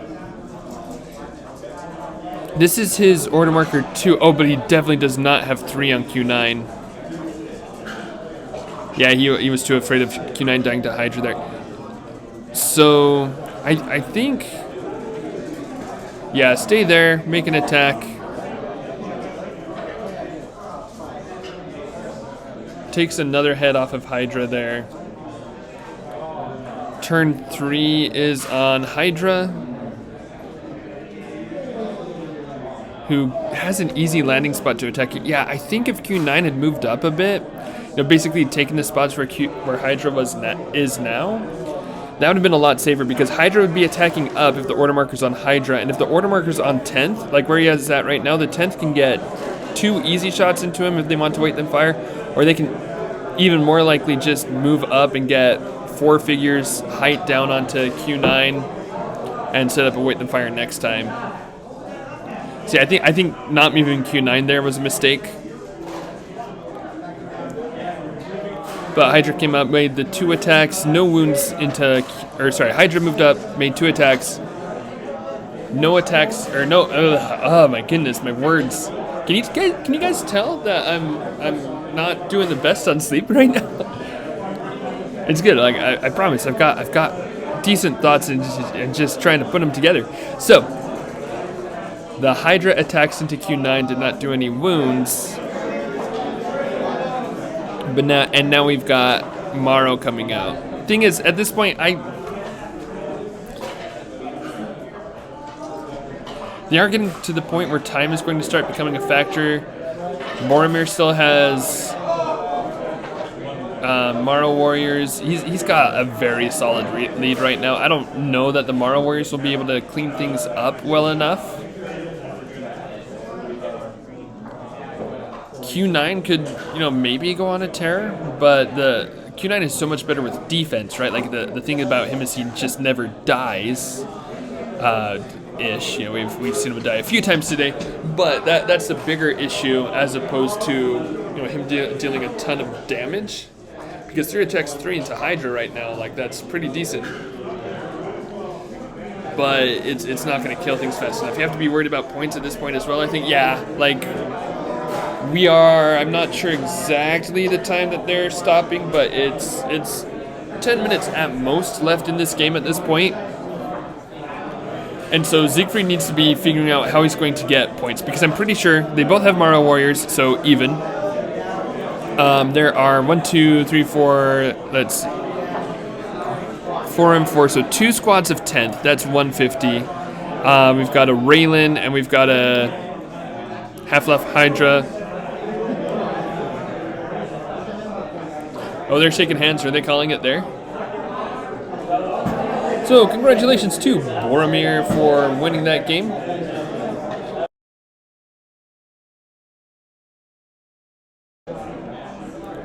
So, this is going to be a 10th Regiment of Foot versus Knights of Weston game.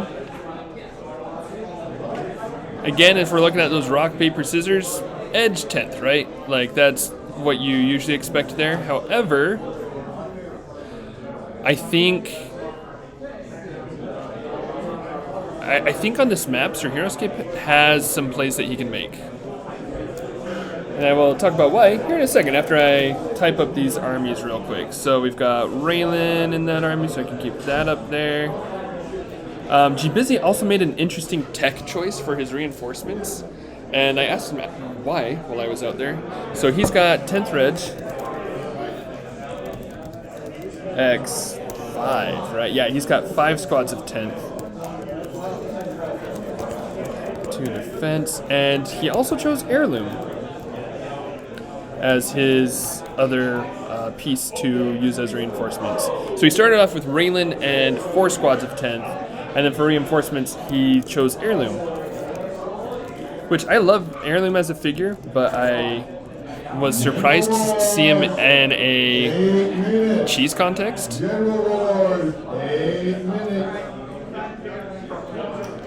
So while I was out there, I asked him about his choice there, and he gave me a little bit of an explanation. And I'll go a little bit deeper after I finish typing. I want to get Sir HeroScape's army in here real quick so that I can see what's going on in the game at least, while I tell a little story for us all. So Sir Gilbert, he's got 5 move, 1 range, 3 attack, 4 defense. We got Knights of Weston, X5 now? Yeah, X5. With 4 move, 1 range, 3 attack, 4 defense. And that's his full army, right? Oh, and Isamu. We can pretend he doesn't have Isamu, right? I'll add it up in there. But what if we just assumed he was playing 10 points under? Heyo! That joke doesn't make as much sense on this channel, but that's okay. Okay, there we go. So Sir HeroScape really knows his knights. He's definitely a knight. He plays them a lot. He plays them in, I guess, like, not only knights, right? Like, they're not as synonymous with Sir HeroScape as with Matthias Maccabeus, but he does play them enough that he's going to be very familiar with how to use them, and I bet he's played into 10th a few times before, or other Weight Than Fire armies. So while it's going to be an uphill battle, I think he'll know what kind of his options and how he can approach the game in order to make some good plays to win.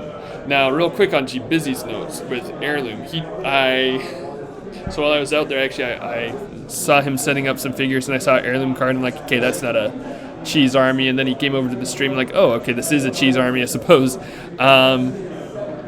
And he said that the reason he chose Heirloom here is because he didn't realize, first off, he didn't realize that he could play Marco in the Swiss rounds, so he was playing under by 10 points, or sorry, not 10, 20 points.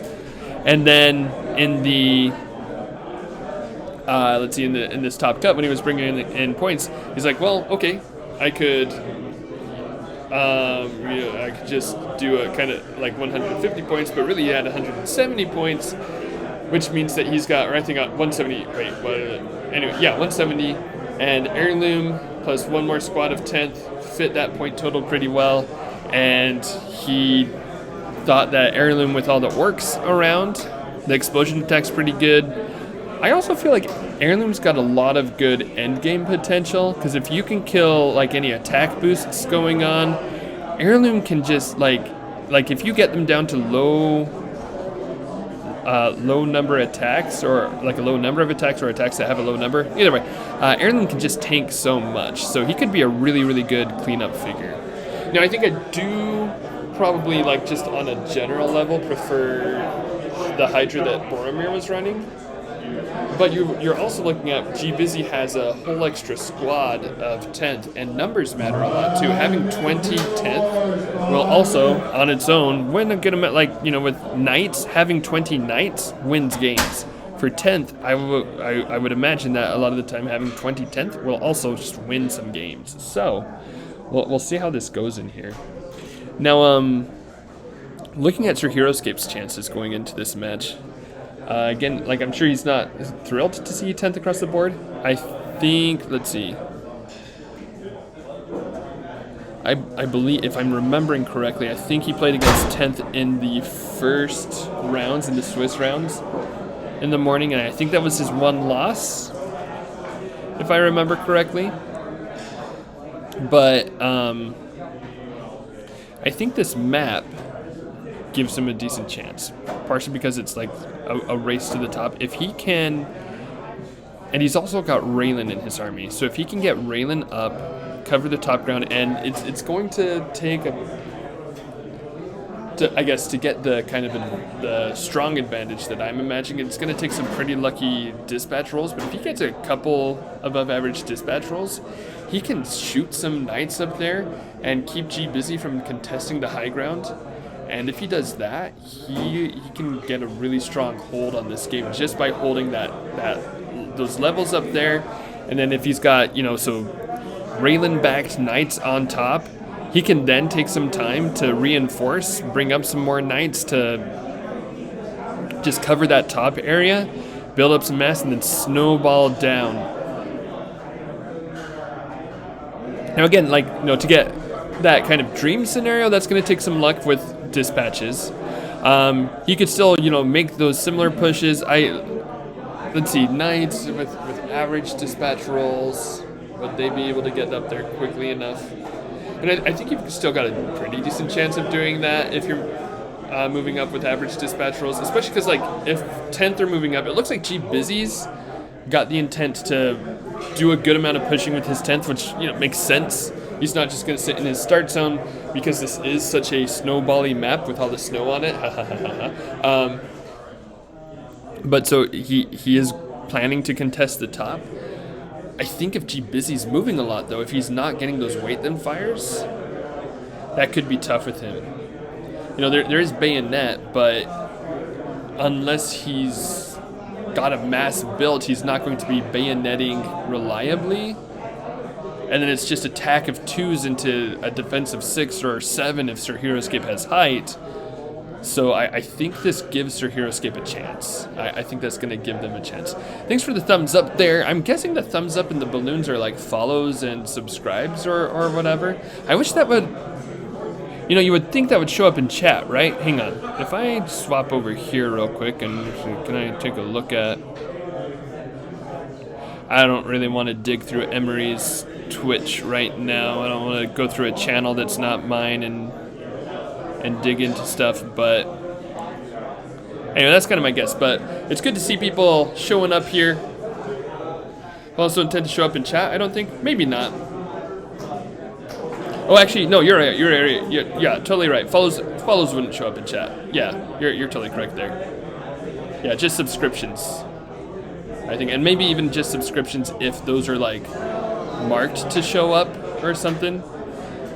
I don't stream to Twitch ever. Like this is my first time, and I don't watch Twitch super often. And if I do, it's usually in the background. So I'm not sure for sure there. But it is cool to see the channel getting a little bit of positive buzz there, a little bit of positive thumbs and balloons. You know. All right, so both Raelins are up now.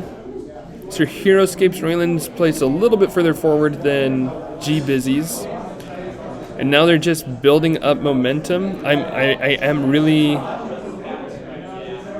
curious to see how Sir HeroScape makes this push here. I don't know that Sir HeroScape is super excited to play this matchup, but I'm really excited to see how he handles it. Like, I do think that he'll make a really good showing and be able to have a very contested, either like, a very contested loss or even, a good win, playing into a matchup that's probably not usually favored for him. I am also interested to see how Raelin performs here and what his Raelin moves are, because Raelin is, people are usually like, Raelin is bacon, she goes with everything except for a couple armies, like Knights. Knights are one of the armies that they're like, Raelin just doesn't help out enough with. But I do feel like Raelin with Knights, pumping Knights up to 6 defense is just so good. And yeah, your Raelin's going to get targeted eventually, but you do have some options to tie things down with Knights and / or, if Raelin's taking attacks, but she's got 5 life, 3 defense, so she's probably going to take not quite as much hits as a squad of Knights would, but it'll be a decent amount of attacks that'll save attacks that would have been into Knights and, potentially killed them anyway. So, she's definitely not worthless in the build.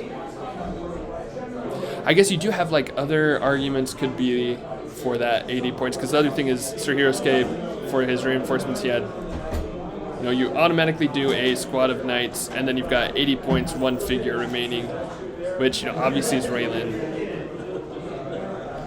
Other options could be like one of the Vikings. You could do Thorgrim or Finn. I don't think either of them is doing it very well. I was really hoping Sir H would fill Frostclaws and Eldgrim. Ooh, that's interesting. Frostclaws and Eldgrim.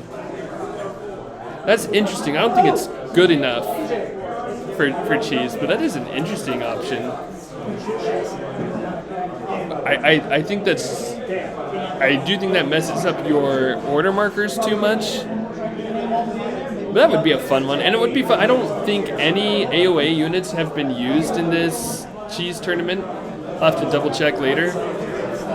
But when I was reading through it, I feel like I would have noticed if there was an AOA unit in there. And if it was, it wasn't close to the top cut, so it would have been fun to see something make it in there.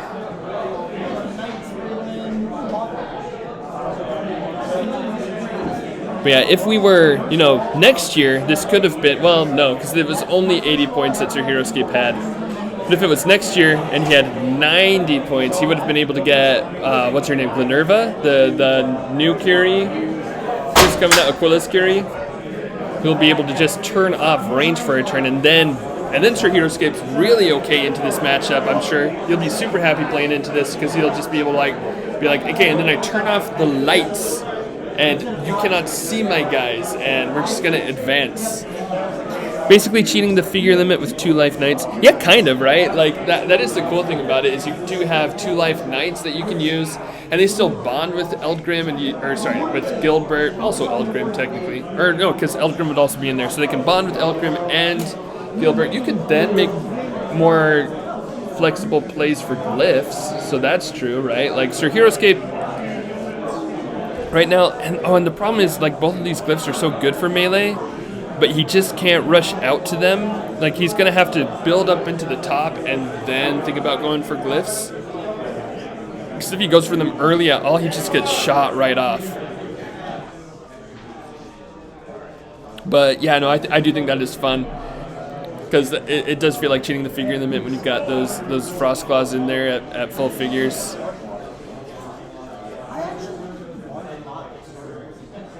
I wonder if because frost claws, they wouldn't be that much better in cleanup to make that a super valid reason for bringing. Again, they're like, they're solid overall. But I do think, just going with Knights plus Raelin is just better.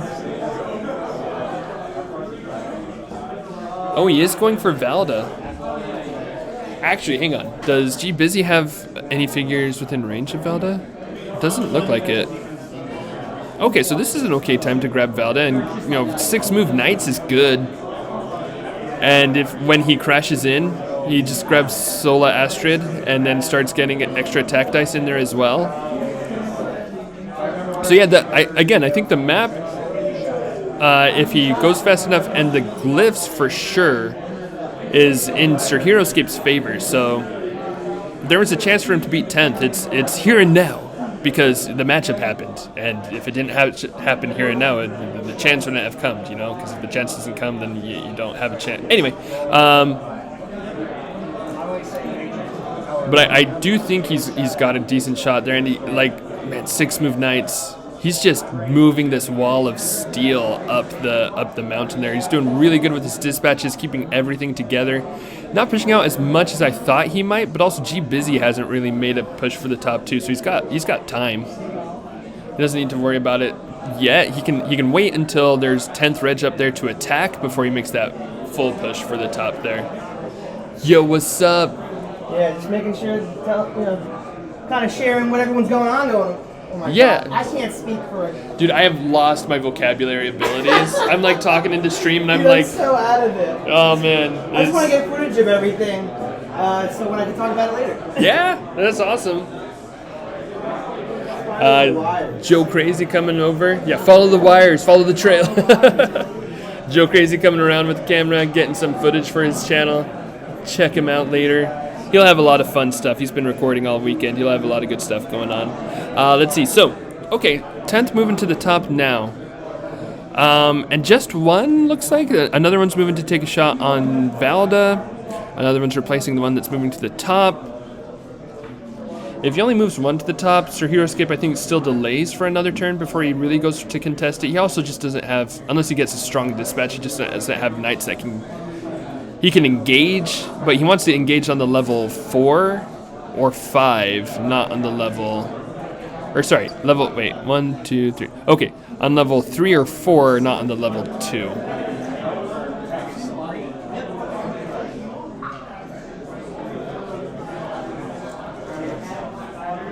And G Busy making an attack of 3 into 6 here.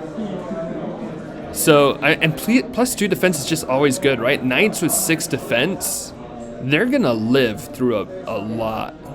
So I think Sir HeroScape 1 initiative here, so he doesn't have a chance at an initiative switch, which is fine. Doesn't need it. It is a thing to kind of think about. Is he looking at Wait Then Fire lines? 3, 4, 5, 6. Yeah, okay, so that line of cones is, if he goes into that line of cones, that's where Wait Then Fire happens, except for the one that is on top there. And that's fine with him. So, yeah, I think this turn, he just dispatch up some Knights, use your normal, you've got 6 move right now because the 10th did not kill the one on Valda. So he can just keep pushing up this hill, wait for next turn to make his big push. I do think he should make a bit of a push at least on turn 3. Well, Raelin's back. Hang on. Where can Raelin cover? I think, yeah, he can, maybe not like a full engagement, right? Like maybe not making an attack on the 10th that's right there right now. 1, 2, 3, 4. But I think moving a little bit further on, taking some of that level 3, level 4 area. Yeah, if it, like on turn 3, if he moves a little bit into that area just to keep the 10th from advancing, because if they can take the shots, they'll take the shots. It'll be 3 into 7s, which is okay. And that also means, because what you don't want to happen is for the 10th to move up at the end of the round and then shoot into knights and then take a wait then fire into knights that are on lower ground. So that's why I'm just saying, like, have more threatening positions where they'll be shooting even. And of course they can shoot behind, but they have to shoot even or risk just a bunch of attacks coming at them the next turn. But yeah, that transition point, I think I would try to do that on turn 3 in a second, like after the next turn from G Busy. I think that's when I would try to do it. We'll see when Sir HeroScape's going to have to make that transition at some point, right? And in there also, you're going to need to move Raelin up as well. So we'll see. I think you make a next round, depending on how it goes, do like 1, maybe 1, 2 knights, 3 on Raelin. Or maybe even 1 on knights, 2 Raelin, 3 on knights again.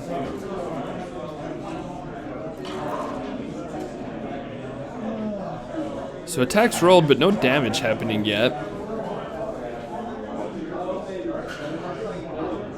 10th on top, still holding fast.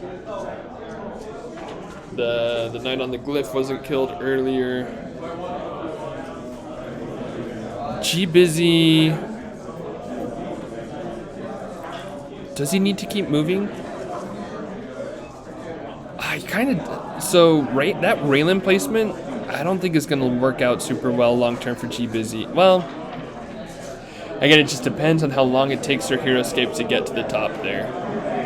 But he does need to keep moving 10th right now, because if he leaves her if he were to try to say, wait then fire onto the glyph and then up into the knight on top,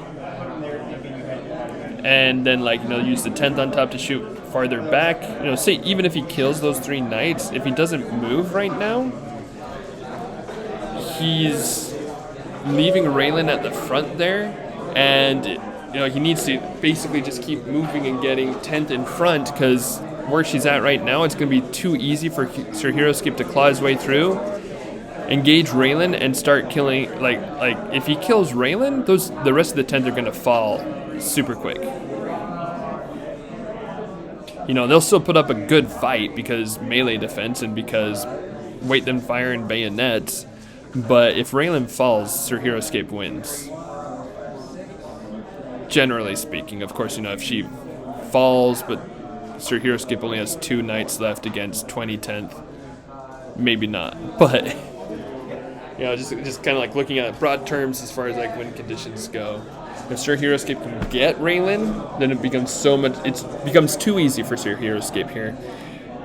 And so G Busy needs to focus on, continuing like he is now, continuing to move figures, not worrying about wait then fire yet, because he needs to just keep developing. Where Sir HeroScape has such a big wall coming at him, G Busy needs to have a good position to fight that wall. And I kind of wonder if Sir HeroScape is climbing up there a little bit faster than G Busy expected. Because just the way it's kind of looking now, it looks like Raelin's in just such a fragile spot. I wonder, he put her there for sure because she can cover the level 4 from there, the level 4 double hex snow. But if that position goes slightly wrong for him, then he's going to be taking a lot of attacks into Raelin.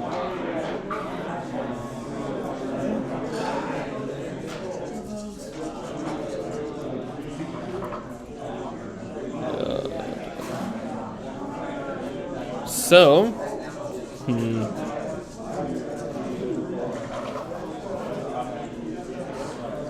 there's 2 of them that he's moved so far.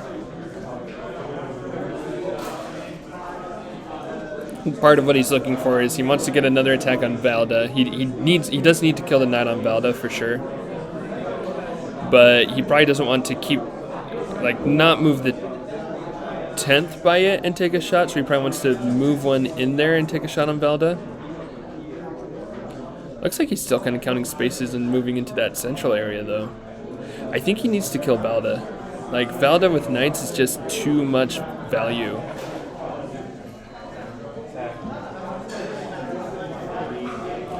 He can't shoot from there, right? Yeah, that is 7 spaces away, so can't shoot that Knight. Yeah, Valda's just too high. Yeah, I can't reach it. Valda's just too high value. When you're moving four move figures a turn, turning it to 4 6 move figures a turn, that's just too much, I think. It looks like he's foregoing that attack. So 2v5s coming in.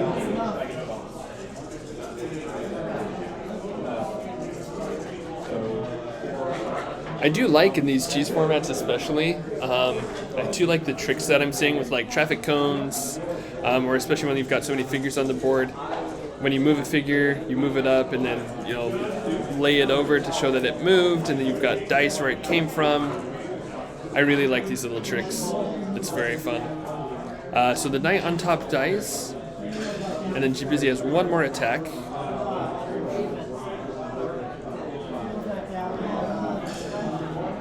Probably be able to shoot down on a Knight, take a 3v6.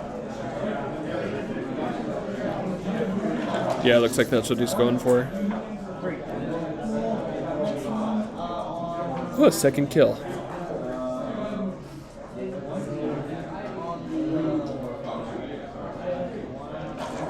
Alright, number 3 on Knights. So again, I really think Sir Hero Skip needs to be wary of a initiative switch of any point here. So I think he needs to make, not like a full-on engagement push, but I think he does need to get at least like one Knight up onto the space that he just lost one from.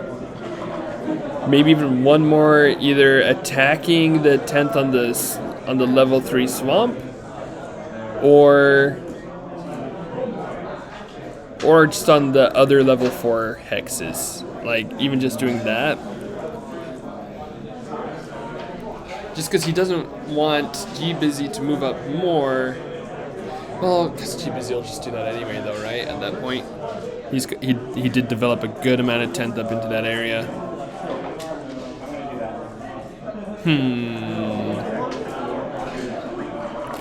It's also like, what can Raelin see? She can see most stuff. Basically anything that's not directly through that glacier, right? Yeah, that glacier's not that big.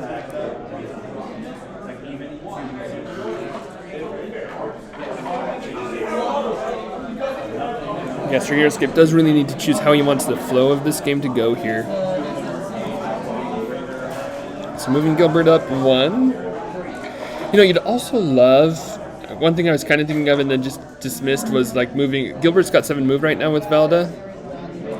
Move Gilbert up onto that central area just to contest stuff, dispatch up. He won't be able to see everybody, but dispatch up a couple guys, and then later you can like retreat him a little bit, but just so that he's a body there, just so he's a body in the way. It's maybe not worth it though, because you then can't see a couple guys behind the glacier in the back, and those are kind of the ones that you really want to move the most. Right? Like if you get a really good dispatch, those are the ones that the really good dispatch are going to help the most.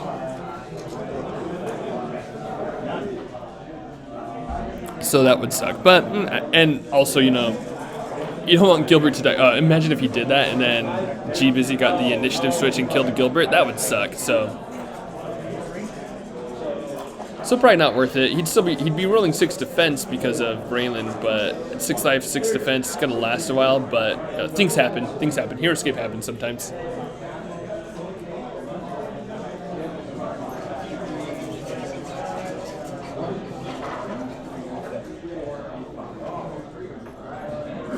All right. So he takes that hex engaged with the 10th again. Oh, and he's trying to see if he can make it so that Raelin can see the tip of his sword and give him a defense bonus. Maybe he'll be able to. I kind of doubt it.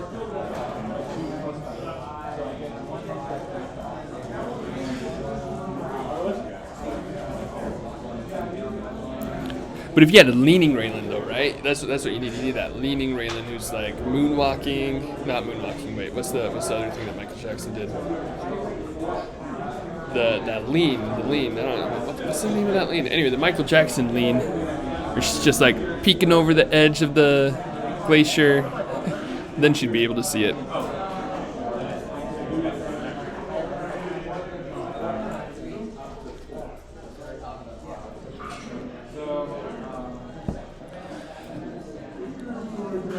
Alright, yep, and the second night up to engage the other 10th. Just like I said. Just like I predicted.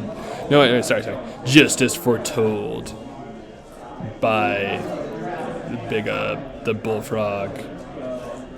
Yeah. Anyway, it's just good to see players who are better than me doing the things that I was brainstorming, because I'm like, oh, cool. Maybe that wasn't bad commentary there.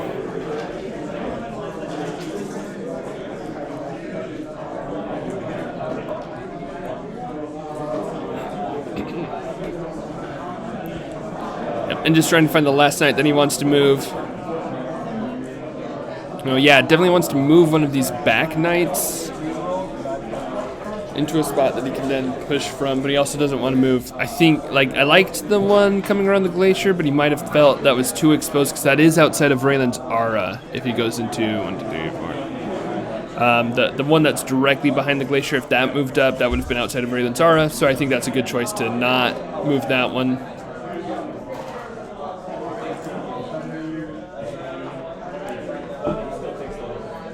So now he's got 2 attacks up top. If these go through, that's going to be very nice. 2 3v5s, right? 'Cause melee defense? Yeah, 2 3v5s. Oh, no, he's thinking about it. Oh, no, is he taking it back? Is he taking it back? Sir HeroScape, don't make me look like a fool.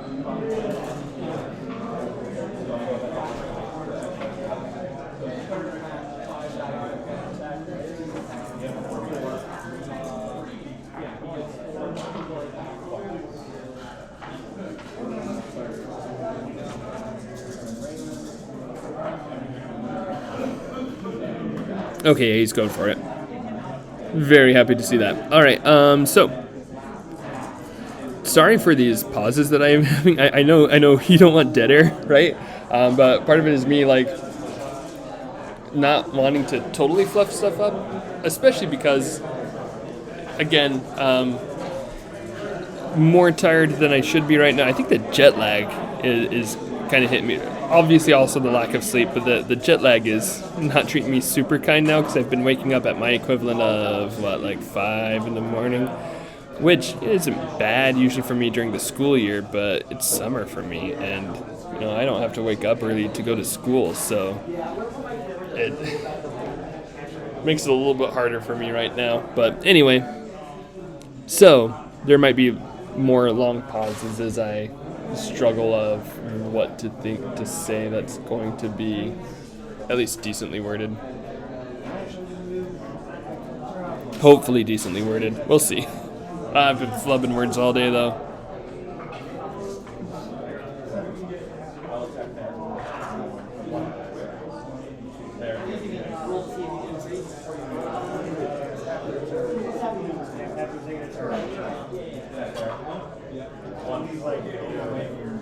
So it looks like Sir HeroScape's attacks did not go through. I think I missed those rolls while I was... That's the other thing. I keep, looking over at their... That's the thing. I keep looking at their table to try to, see stuff over there. But anyway, so Sir HeroScape's attacks did not go through, but he's at least got guys in position, kind of annoying spots. And they'll probably die here. If they don't, that's great, right? If they don't, then Sir HeroScape is going to have a window to open up, or to move in Raelin, and that, I think, is what he's looking for right now. He needs a chance to move Raelin into the middle, have her serve as a distraction. Again, she's going to take hits. If you wait until all of your knights have engaged, they're just going to be shot too quickly by 10th weight than fire. Even if you've got the high ground, I think that's just a little too risky. I think you would rather have that weight than fire go into Raelin, you know, she takes some wounds. Hopefully doesn't die. If there are 3v4s, 3v4s should not kill Raelin. It might, you know, that happens. But it should not kill Raelin. And then you can just start engaging with knights. And if you can push through quickly enough too, like I think there's a decently real, well, hang on. 1, 2, 3. No, never mind. I was going to say, you might be able to push them quickly enough that they just are all engaged and can't attack Raelin anymore. That probably does not happen. Busy also going for Sola Astrid here for the Inish switch. Interesting. He took it back. It'll be interesting to see if he ends up deciding for it. See, pros and cons of Sola Astrid. Pro, you know, bonus attack die. You've got an initiative switch coming up. You'll probably be able to push back the knights on top easier, plus start attacking into the ones a little bit lower.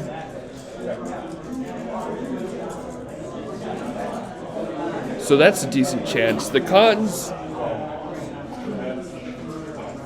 I mean, I think you're basically throwing away the 10th in that case. You'll get 2 turns of it, and then Sir Hero Skip will just move in a knight to kill the 10th. But then the 10th just above it, like the ones camping on the, back further, will be able to shoot that knight. 1, 2, 3, 4, 5, 6. Yeah, he'd be able to get at least 2, maybe 3 attacks onto the knight. So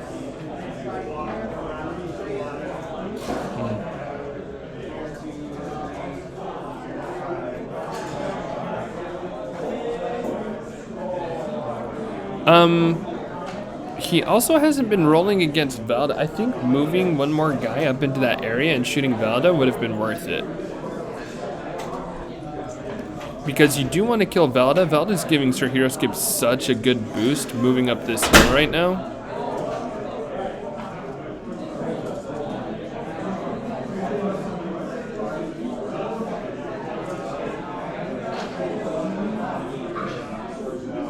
And he's even, nope, never mind. Nah, he doesn't have other guys close to him right now. But like, you know, it's a lower defense knight too. So it's an easier pick. It gets rid of that bonus move.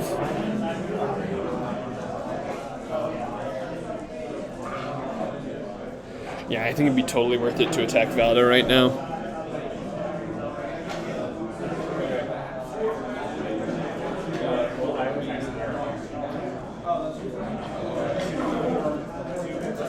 Let's see, so order marker's set. Busy has a chance here for an initiative switch. If he does, how dangerous is this initiative switch if it happens? Which it does, because Sir Hero Skip rolled a 4. Does he just wait then fire with height now? He's got enough up in there that he could. Or is it better for him to develop up a few more figures? Probably. I mean, you don't want to develop too much, right? Like, you don't want to spend so long developing that you lose the chance for wait then fire offense. I think now is a fine time to start using wait then fire, because you've got some good hide attacks, and you've got enough 10th develop. I mean, you've still got some in the start zone though. Like, you'd love to not have the ones in the start zone. But if you wait then fire now, and then knights come in and kill 10th, you'll be able to refill with bayonets and get that bonus attack while you're refilling. Well, on some of them. Okay, I guess not on, like, on 2, right? So maybe you do want to develop more so that knights have more of a, like, it gives more of a surface area for the knights, which in turn gives more of a surface area for you. Now it looks like he's deciding to wait then fire.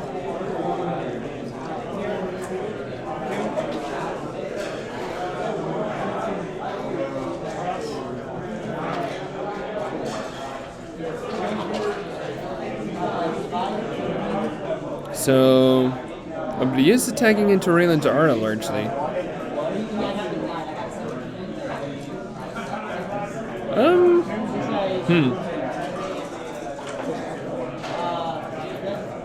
I think he would have been slightly better served by trying to focus the... Oh, here comes Gilbert.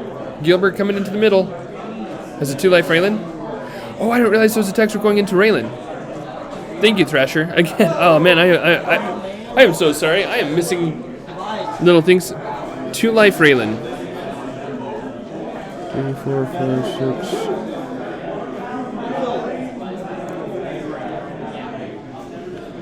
I didn't realize.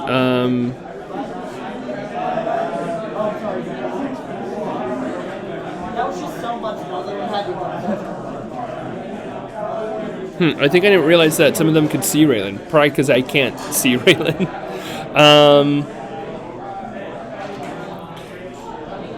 But, so Gilbert's pushing in. 3 wounds on Raelin.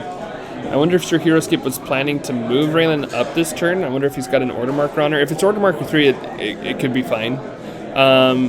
But so that's 3 wounds into Raelin. But at least that wasn't dead knights, right? And now he's got Gilbert in the middle, in a spot that Raelin can see, and he'll be able to start getting attacks of 4 into these guys. I think he's able to push through them fairly quickly. What's up, Joe? What's up, Taylor? I'm going to come in and give some color commentary. Quick hot take.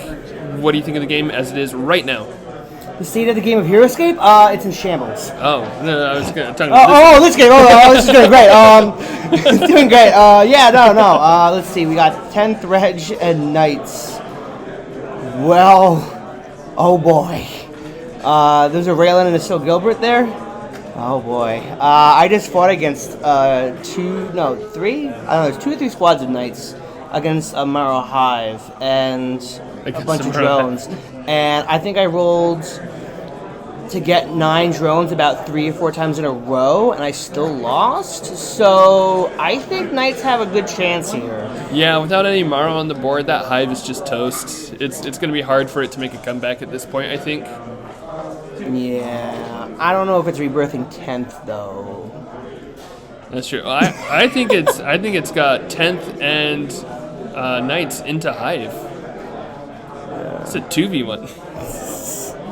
No, this one's gonna be really tough. Like I said, the Knights are tough. Mm-hmm.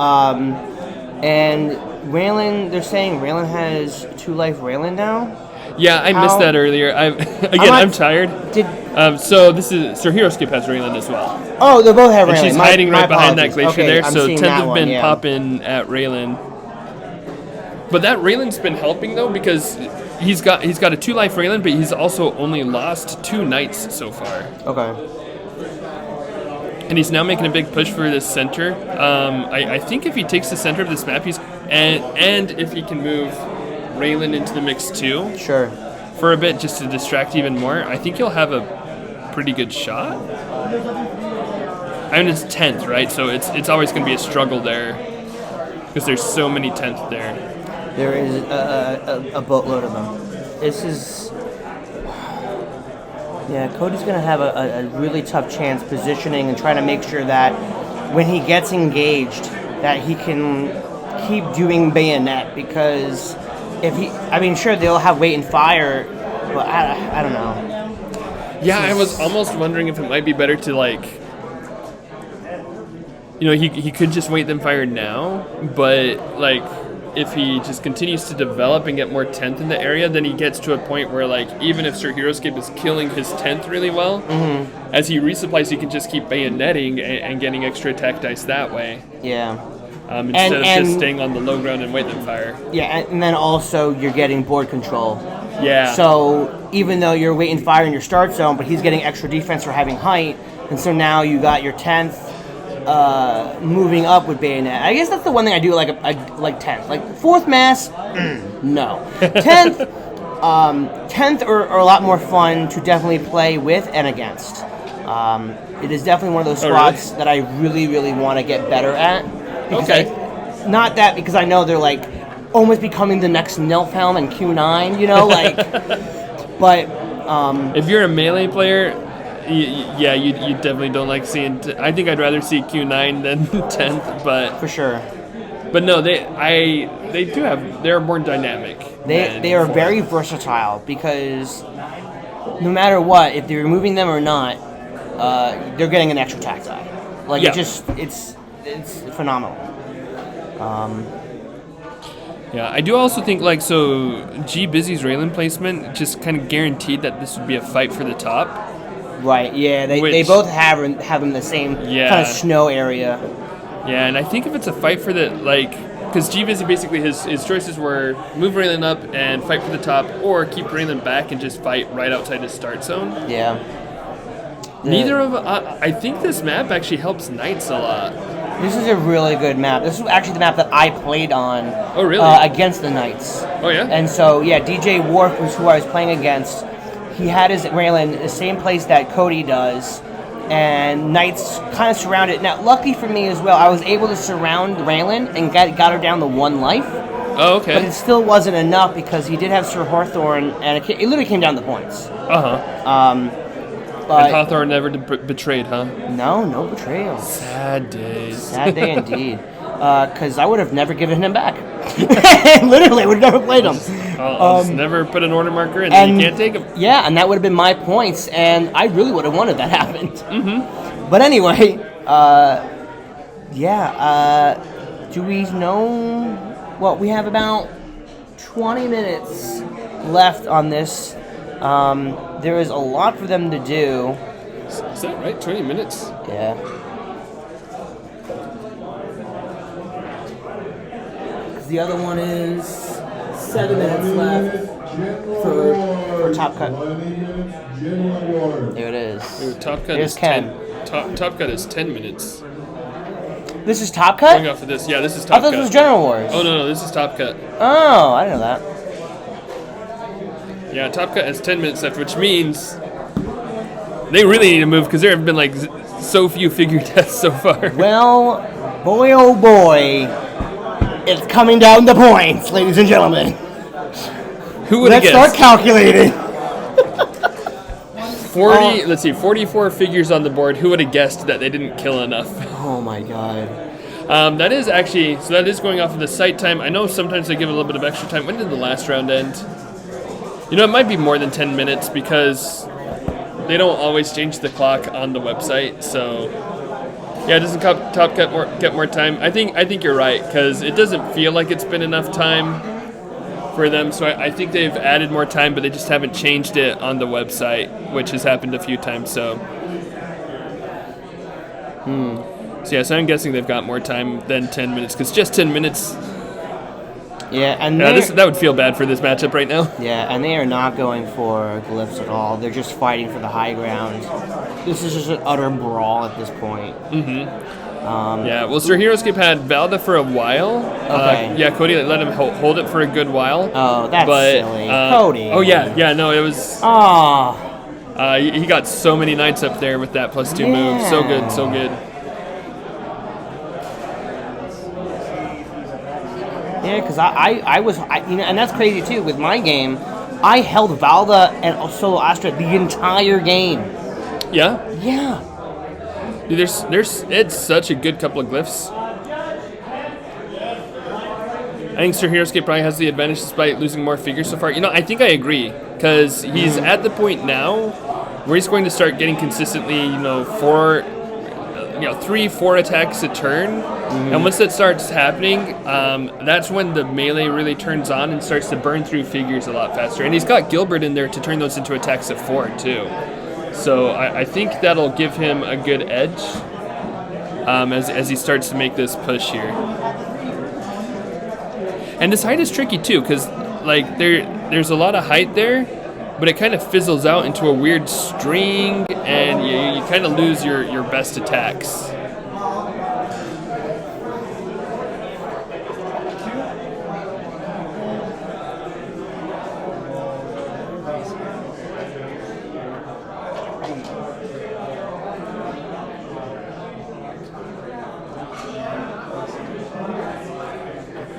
Oh boy.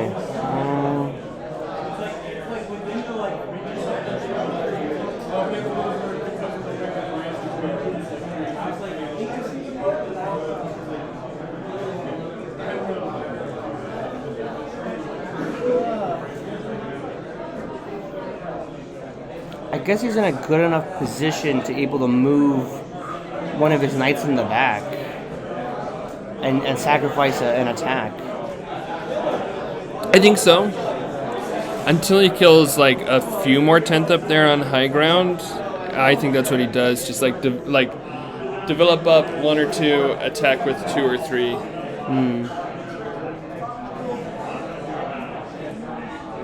Yeah, it's just where those moves come from right now.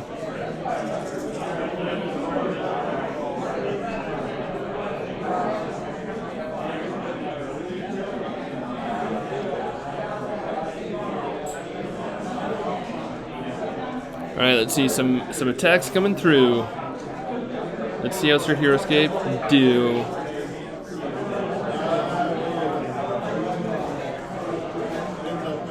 All right, so 4v5. All right, that's a kill. And he's also already killed 2 10th too, so it's actually kind of close numbers-wise, because Sir HeroScape has lost 4 knights, 3 wounds on Raelin, and now that's 4 10th down for G Busy. He's fixing bayonets and charging. And Joe and I are over here yawning. Not because of the game, but because of ScapeCon. Yeah, we are getting to a point where this is the last full day, and it is, I mean, at least for me, every day I played at least one event. Today is my first day that I'm playing 2 events.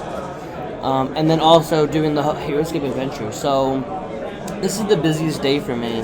Oh yeah, and that adventure is going to be, like, that's going to be super fun, but that's also going to be a lot of energy, right? Because you're running that, teaching that. The game on Thursday was about 3 hours and 45 minutes. Yeah, that's a lot of time. Which is what the recording time was. We recorded that one, thanks to Josiah, aka RogueScaper. It's going to be a lot of editing too, because my GoPros kept going off, so that kind of stunk. Yeah.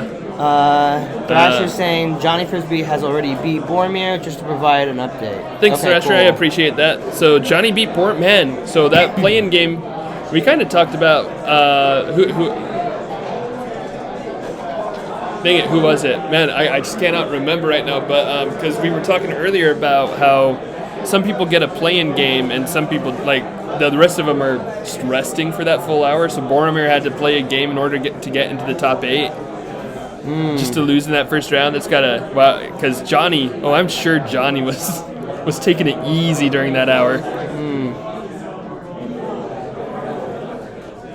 But I don't remember what was Johnny playing. Yeah, I was just gonna ask you, what were the matchups? I think that might have been, was that Q9 again? Yeah, that was Q9 again. So that's 2 Q9 matchups that Boromir had in a row. Ew! And yeah, unfortunately, that's a very strong matchup for Johnny too. Taylor, could you provide me with more information about what this event? Thanks, Ken. What this event is? Like, what is reinforcements? What does that mean? Oh, that's a good question. Yeah, we haven't really talked about that on stream, so thanks for asking that. So this is a first off cheese event, right? You just bring what is strong. No tweaks, no bans, nothing like that. You just bring the strongest army you can. The reinforcements is that in the morning rounds, in the Swiss rounds, you play the 400-point army. And then if you make top cut, your army gets reinforcements, which means you get to add 150 points of figures to your army. It's 150 points and also 4 more figures. So that does a lot of good stuff for people's armies. Like, Sir HeroScape being able to throw in another squad of knights and Raelin, such a nice boost for their army. Or G Busy throwing in a whole another squad of 10th plus heirloom. Again, you're strengthening out your army. You can also use it to kind of like smooth out matchups too. Like in the morning, we saw a lot of Q9 builds that were just like, Q9, Rats, Raelin, Marku, I think. Sure. And in the afternoon, you're like, okay, this is a strong army, but it's a little bit weak into heavies, for example. Mm-hmm. So I want to grab a Hydra and use a Hydra to help round out my army there. Gotcha. That's cool. Mm-hmm. I like that. Like, you've played long enough to get to this point where the games might be a little bit longer, and it's just more like it's really an endurance test now. Kinda, yeah. Like, how far can we go with this? I mean, do you feel like, Because it sounds to me that Vichi's reinforcements may be, next to Reverse of the Whip, the most just tasking event. Yeah, I think it's kind of tasking in different ways. Like with Reverse the Whip, you're using so many different army cards that that's one kind of exhaustion. With this, it's like I think endurance. I think you mentioned endurance, but like I think that kind of hits it well because you're playing a lot of the same figures, and there's still a lot of micromanagement to go on, right? Like Sir Heroescape needs to figure out right now, moving that knight up there. Yeah. What's his choice? Why is he doing that? Is that a good shot? Is he going to get countered? So there's still a lot of that, but it's definitely more of an endurance test and like the same kind of finesse test that a Reverse the Whip is, where you've got more army cards usually. But yeah, and I think also like since with Cheese you're kind of hitting a lot of similar matchups, I think Reinforcements helps with that too. Sure. Because at least that changes up your army. Right. Reverse the Whip, you're changing up stuff all the time, but for this, if Sir Heroescape is just playing the same knights every single time. Yeah, I mean, you're either getting better at it or getting worse. Yeah, right? Or you're like, because I feel like that happens where you play something so much that you just kind of stop playing it. Yeah. Because you kind of like go on autopilot and then you just mess up. Mm-hmm. Yeah, that's fair. So he's got Solar Astrid. So that's poor Cody. And you said he had gotten Valda earlier in the match, which definitely is not helping. But 10th are still being defended by Raelin. But the big thing is, can they really retaliate? Because this is, do we know if there's any more 10th reg on his right? Because on the left is IC5. I believe that's it. Let's see. 1, 2, 3, 4, 5, 6, 7, 8, 9, 10, 11, 12, 13. Yeah, I think 5 off the board is correct.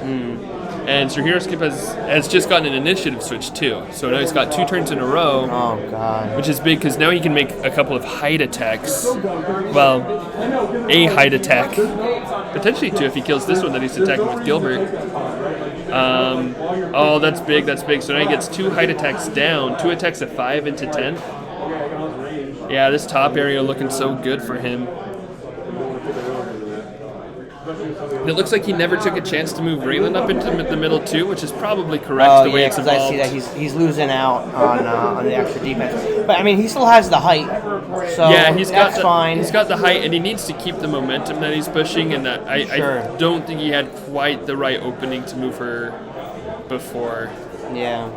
I mean, if you knew that you would get initiative, that one would absolutely be on her. Yeah, if you know you're getting an initiative switch here, either the 1 or even the 3, like take a few turns with Knights to clear things out and know that you'll be in a good position, and then throw Raelin up.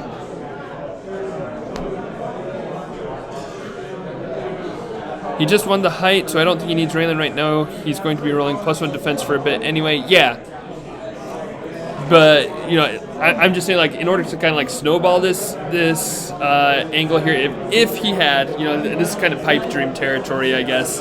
But if he had Raelin up there too to turn it into +3 defense, then it's like there's really going to be a hard time for 10th to come back into this, where like 3 into 5s, those will go through. 3 into 7s, you're looking at like 1 or 2 kills every like 8 attacks. Sure.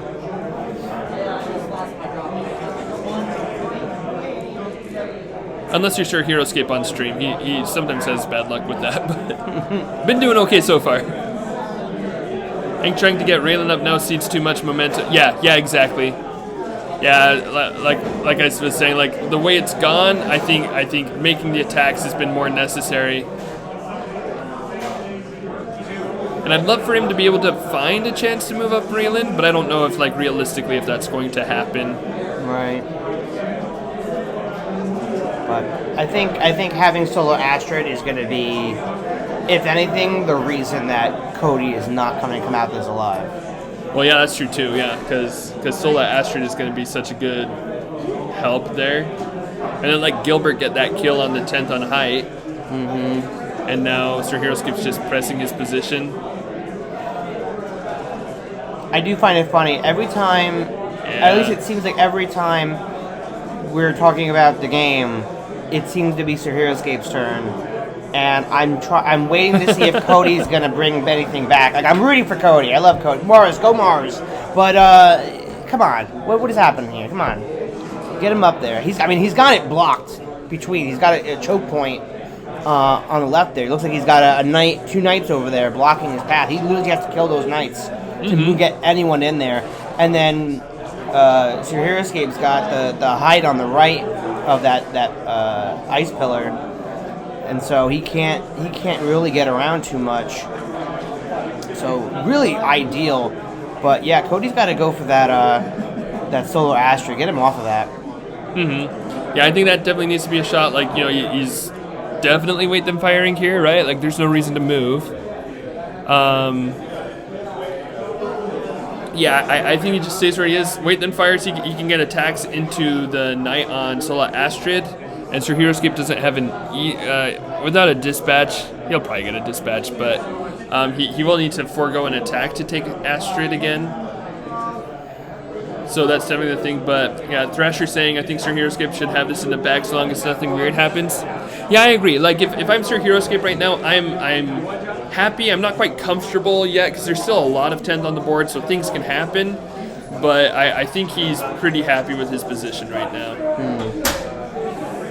Especially because G Busy just blinked 4 dice right there. Okay, there's the kill on Astrid. There you go. Because I would assume the weird that possibly could happen is if all his knights just start bricking every single time. That would be the weird thing. Yeah. That's really the only weird thing that can happen. Which happens though, right? Sometimes you just like take 3 or 4 hits in a turn, and that just ruins your momentum. Look, I'll say it over and over again. The more dice you're rolling, the more chances that you're not going to roll what you want. 3s, 4s, and 5s are like solid. Like, that's really what ideal. Yeah, it's the most consistent of rolls. It's so consistent, and Sir HeroScape's going to have, with Gilbert in the mix, he's going to have a good amount of 4s going through this. Yeah, he'll be able to leverage some good buffs. Although right now, it is a little bit awkward because he doesn't want to quite totally step down. Well, it'll be mostly even ground attacks. There's only 1/10 on higher ground. Yeah, no, never mind. He's fine there. But yeah, looking for a good position to put Gilbert to get better buffs.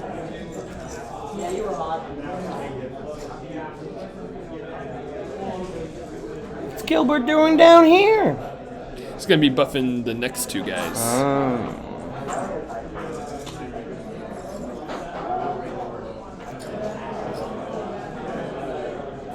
Do you use markers when you're moving guys, like little place savers? I did that. I do that every so often, very rarely, and that's only to check, particular movements, not really positions. Oh, okay. So, like for example, my last match, I did that for a couple of drones because I had Valda and I was moving them around the giant ice pillars on Song of the Walrus so that I can get around the blockade so that I can activate them the next turn because of my 12 range for the hive. Mm-hmm. So, but yeah, once in a blue moon. I know Vidar 43 uses these like cool rings from another game. They're like these kind of translucent rings. I don't know what game they're from. Oh really? They're really cool. Did I see those? I might have seen those. I don't remember. They're really, really neat. And I know he says one is for a bunch of colors. And I know he had mentioned that he has orange ones. And I always keep forgetting to ask him because he says I can have them. But I always keep forgetting to remind him. It's like, hey, next event, can you bring them? Because I'd love to try those. But then once again, it's how often am I really going to use it? Because unless I'm playing this, right? Or like I said, drones. Which will happen more often, actually, because now I have a bunch of drones. Yeah? So I'm saw you painting those up. Yeah. But it does I mean, he's got 2. Wait, how many squads he has left? 2?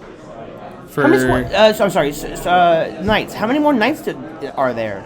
So now I'm realizing that Cody is using Weight and Fire to eliminate a bunch of these guys, even though Sir Escape is getting the momentum to get in his face. Yeah, 3 squads left of knights, right? Oh my God, three where full are they? squads. So they're I definitely see 2 squads off the board. 3, 4, 5, 6, 7, 8. Okay, wow. Yeah. 4. Oh my God. 8. Yeah, at least I can see at least 11 knights. I think probably 12 up in there. Whereas with Cody, 10th, 1, 2, 3, 4, 5, 6, 7.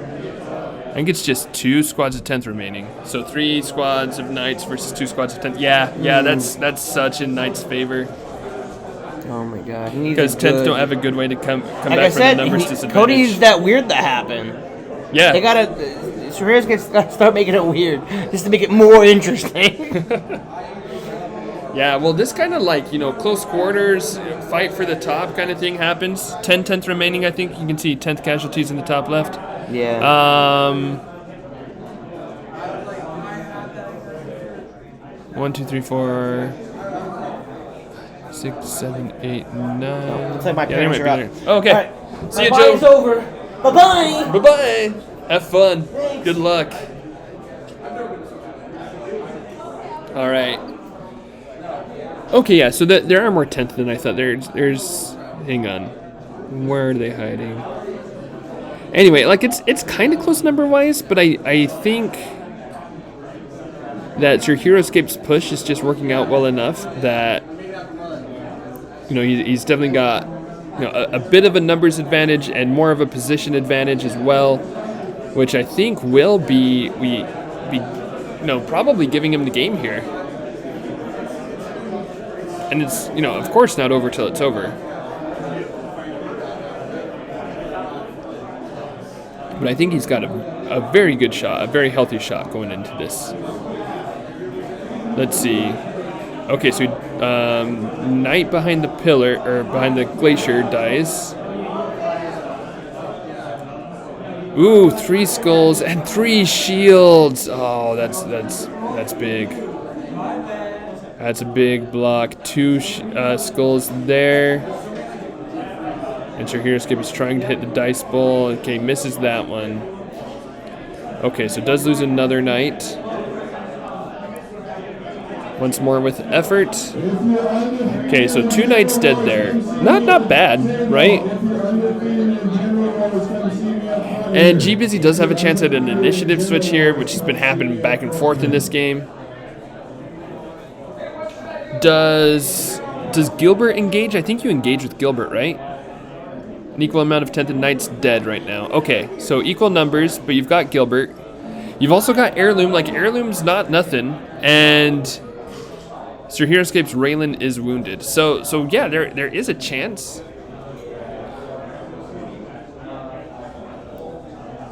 If he can get him down to a decent number of knights for Heirloom to finish off, that can definitely happen. Like, that's very doable. So yeah, I still think, slight edge Heroescape right now, but I could just go either way. Part of me would want to engage with Gilbert just to force attacks onto him, because he's such a good wound soak. But he might not. He might want to move knights in, because if he's got Gilbert there, does he get 4 attacks with knights? No, he can. He can run around the glacier.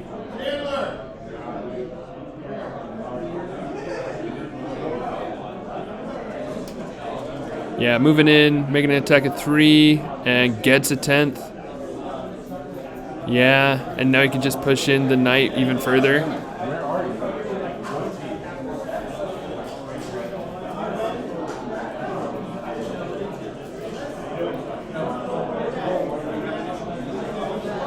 Let's see.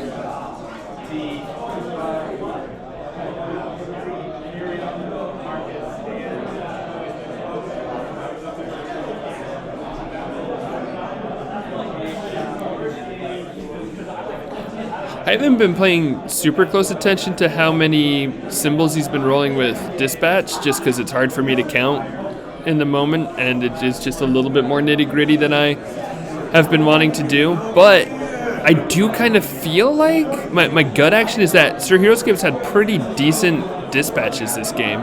Like right now he's moving 3. I feel like I've seen that a few times, which I mean, like 3's not crazy, but if you get 3 somewhat consistently, that can be a big edge in a game.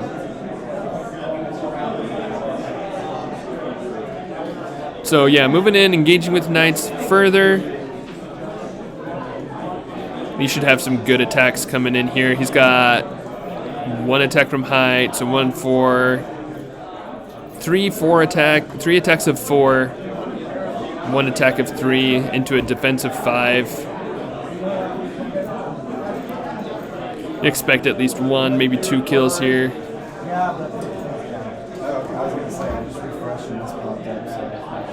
Two wounds and a kill, or 2 skulls and a kill. Alright, even ground on the snow. That's a good block, that's a solid block. And then below the snow right there, that's another kill. So 2 kills for Sir Heroescape. You have a 10-minute break. Go use the bathroom and come back. And General Wars has a 10-minute break, apparently. Not sure how much of that is audible to you guys, but let's see. So we're now down to 4, 5, 6, 7, 10th, I think I see on the board. Cody's arm is in the way a little bit, but 1, 2, 3, 4, 5, 6, 7. I believe that's 7 figures on the board. 4, 5, 6, 7, 4, 8, 9 knights, I believe, right? 1, wait, nope, I missed one. 10. How do I feel about this is going to depend about a lot on how many knights the 10th can kill this. I think how many knights the 10th kill, and then whether or not G Busy gets the initiative next round. If he can get 2 turns in a row, that could be really, really big. If not, then if knights get to just trade back in, it could just like even up the score again. But I am thinking more and more about heirloom right now. Right? Like even if knights, if they're, I'm trying to think how many knights does heirloom just kill? Oh, that was a big blank from Sir Heroescape. Oh, each attack is killed so far.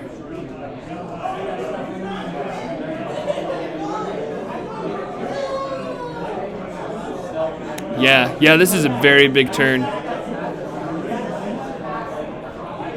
Yep, and that's 4 dead knights. Oh man. Okay. Yep.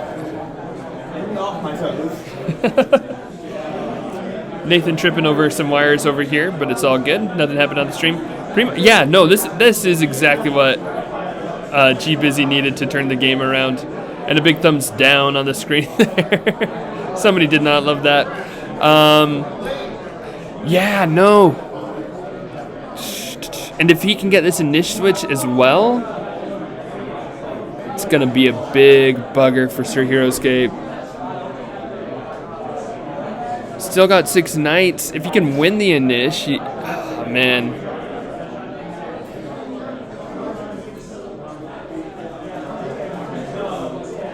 Oh, gee dang, man. Oh, that turn sucked. I bet Sir Heroescape was feeling pretty happy until that happened.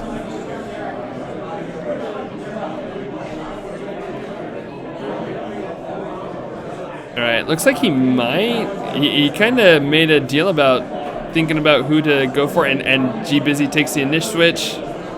7/10 versus 6 knights. Yeah. Yeah, plus the initiative switch. No, he could even potentially bayonet here. Hang on, do you bayonet? If you bayonet, where do you go? You can't take the level 4 ground without taking a disengage, so that's kind of a problem. But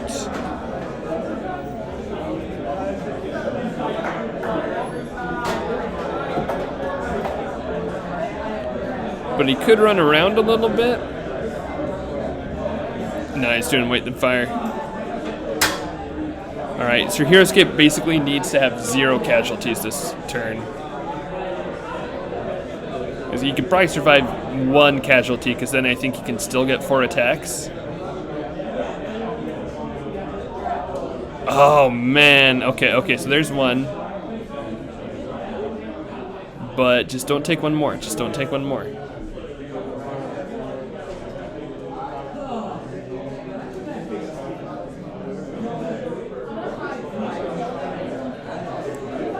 Yeah, because he's got knights in... Well, actually, hang on. Can that back knight get in position? Oh, the back knight can't.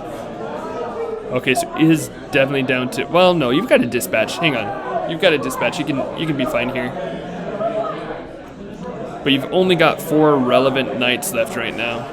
Yeah, moving up. I think that's a good move. Takes a wound, but that's okay. Gilbert has 6 life.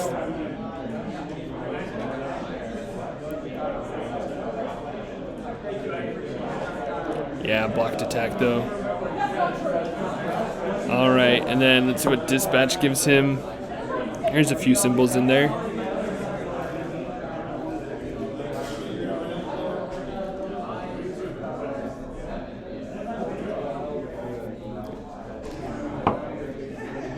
Yeah, so he'll be able to get 4 attacks.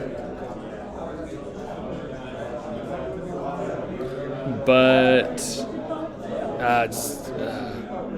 I mean, he really just needs a turn like G Busy just had. If he can kill for 10th again, then yeah, he's happy. But like, especially if he can kill 4 and get him down below the activation limit. But I mean, if he doesn't, if G Busy gets 4 more attacks, he only needs to kill 3 knights before Sir HeroScape is down on activations. Or sorry, 2 knights. Alright, so there's 1 kill. No, that's a miss, man. He's got 1 more attack here, I think. Yeah. Let's see. Ooh, okay, so he did get 2 kills there. The fact that G Busy has spent basically the entire game within Raelin's arts, that is true. Yeah, no, it's true, and that's why again, I don't know that Sir HeroScape had a great chance to move up his Raelin, but it would have been great if he did. You know, like, I don't know if I disagree with how he's played the game and keeping Raelin back, especially because, you know, Raelin took 3 wounds pretty quickly early on, so if he moves her up, she maybe just dies the next turn. So and initiatives have been all over the place too, so it's hard to make that call there. So that's why I don't really disagree. But it just would have been great if things had aligned, so that he would have, you know, definitely had a safe space to move up Raelin and get 6 defense on these knights right now.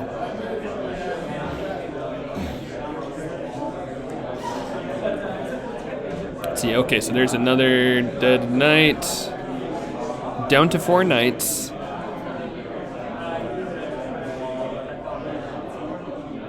All right. Yeah, so 4 knights. 1 is clear back there. Not going to be in a relevant position. Not even within dispatchable area. The other 3 are on the front lines, though. And then we've got... Oh, so he's going to try to boost attacks? Here's for 45. Yeah, that's probably a good idea, right?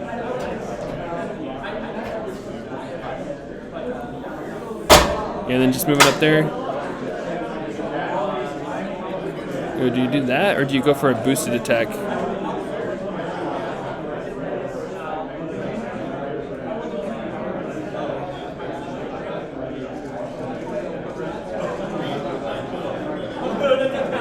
Oh man, yeah, I left that attack boost to Aura.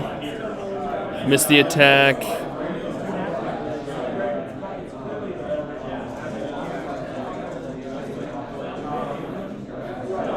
Okay, so there's 1/10 down. So that's 4/10 remaining, right? If you got 2 kills there, that would have been big. Get him down to 3 activations.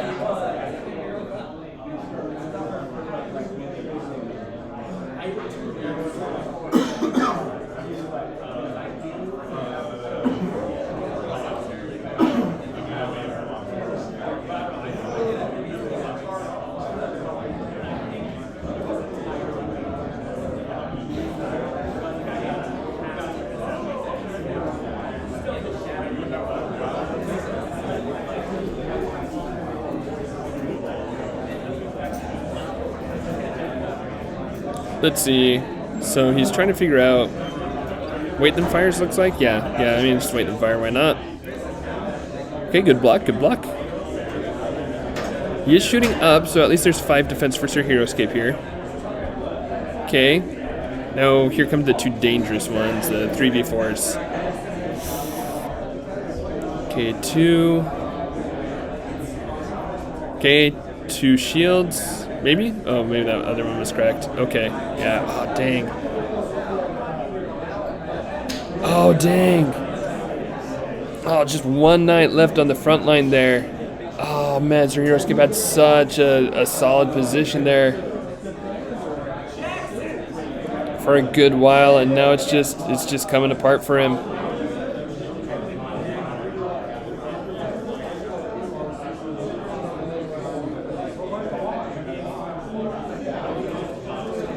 Okay, he need move.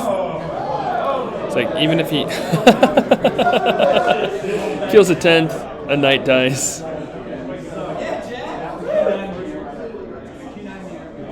So let's see. Yeah, all 3 of those 10th get to shoot the knight on the front line though. That's gonna be rough. So see, did Sir HeroScape forget to move that 1 knight behind the glacier? Ooh, that's a good question. Looks like they're totaling points. So actually, my guess is that he chose not to move it because the time had been called, and he didn't want to risk it getting shot. I that probably wasn't a big risk, but I mean, it wouldn't have been able to get into the fight anyway, since they're just doing points right now. With Heirloom in the mix, though, I don't think the points fall into Sir HeroScape's favor. It's probably going to be close still, though. And I'll probably push back Gator, Mike. We'll probably push back Gator. We have another 10 minutes at least, so.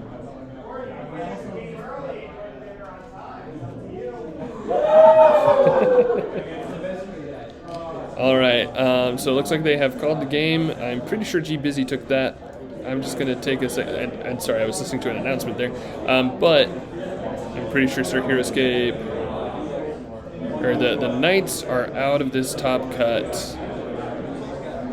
They're doing points, and I think G Busy takes it to the Wounded Raelin. Yeah, Wounded Raelin, and then a full health Raelin on the other side, plus a full health Heirloom. That's 170 points by itself.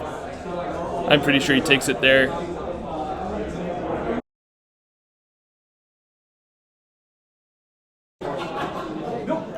Alright guys, we are back with some HeroScape action for you, Big Bullfrog. Jumping into the stream with some fun players. So, I think they're going to be taking their time putting things together here, so I'll just hop in and, well, let's see. Let's first put an announcement in Discord.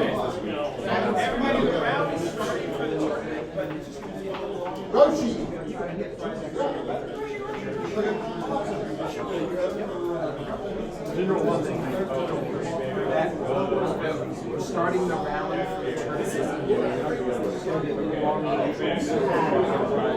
get up and get your prize. The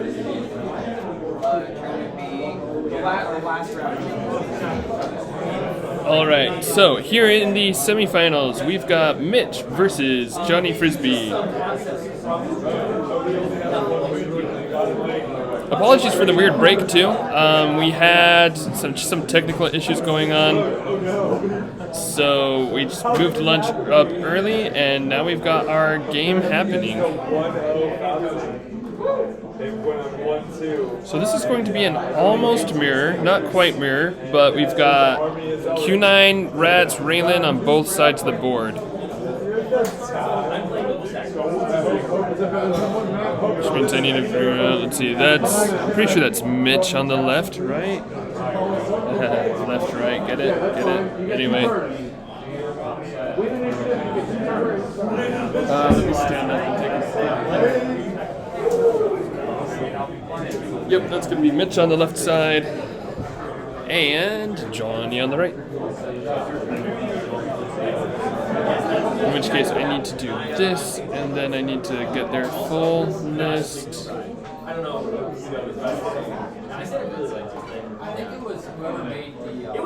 Okay. So on the right side we've got Mitch.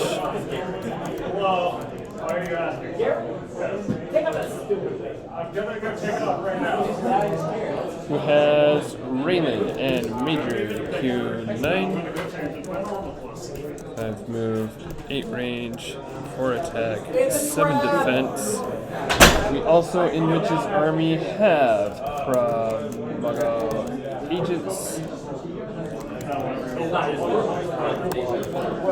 with their 6 move, 7 range, 3 attack, 3 defense.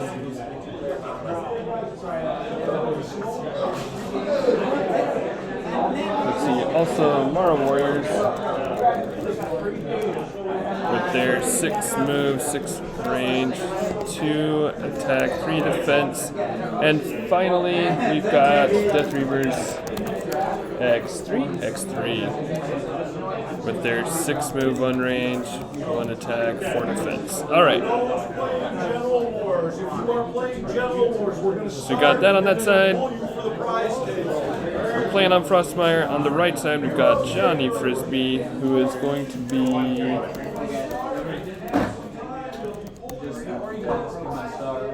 running a very similar army here. In fact, I can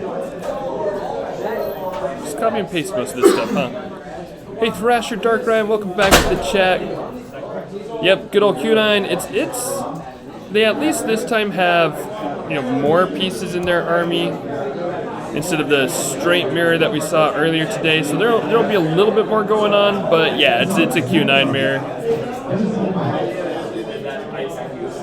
Let's see, the differences here are going to be, let me get Johnny's army, Johnny. So Johnny's got a Fen Hydra instead of the Krav Maga and the Marro Warriors.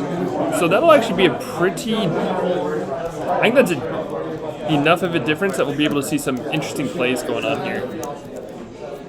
5 move, 1 range, 4 attack, 6 defense.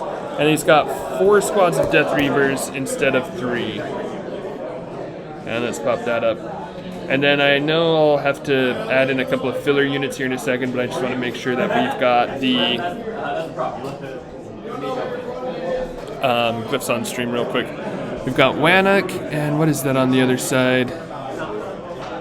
Pretty sure that's Disengage. I'm going to double check that real quick. So I can just pop that up on my little side screen here. Yep, that is Disengage. So, Ingvild, Disengage. Alright, so Yngvild on top, and we got Wannock on bottom.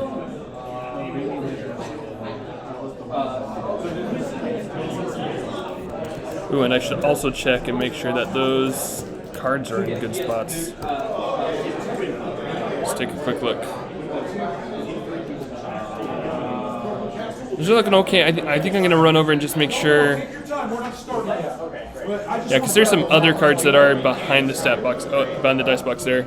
So, yeah, I'll be right back and just mess with those cards real quick just to make them look a little bit better.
Okay, so we're back.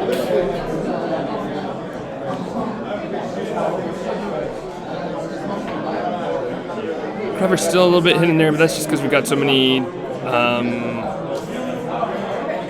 cards on the board. I'll just, at this point, make that box a little bit smaller. Yeah, this should be good. This should be good. And then let's mess with that. Nope, that was the wrong one.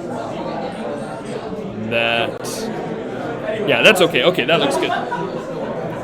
So, Thrasher, a couple questions. Since we just had the dinner break, I presume there won't be much of a gap between the semifinals and finals. There should not be much of a gap there, especially because this matchup, I am guessing, will be the longer of the two, right? Because we got two Q9s going into this. So, yeah, there should be a fairly short turnaround between this. I'm guessing we'll finish this game, run out there, just get things ready for the next game. Get things like, just set up on the map and such, and then we'll just be able to jump right into it. So yeah, so that should be very quick. And then, is there a mistake on HeroScape.org? The site says that Johnny and Mitch are supposed to be playing Turmoil.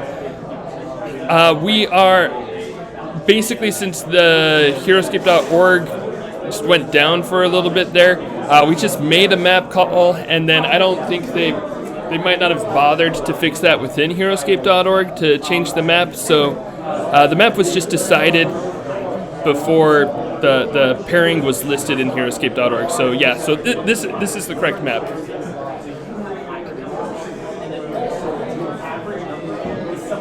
We might ask them to change that later. We might not. I don't know. I don't know how worried they are about having maps listed correctly in the HeroScape.org. Although some people like to use it for research, so maybe we'll ask them to change it. Makes sense to me. Don't think the map showing up on stream any. No. That was actually part of why we decided this one. While they were looking at it, we were both looking for maps that the players hadn't played on yet, or at least hadn't played on a ton yet, and then also what hadn't been on stream. I think we had one game with this on stream at one point, I think.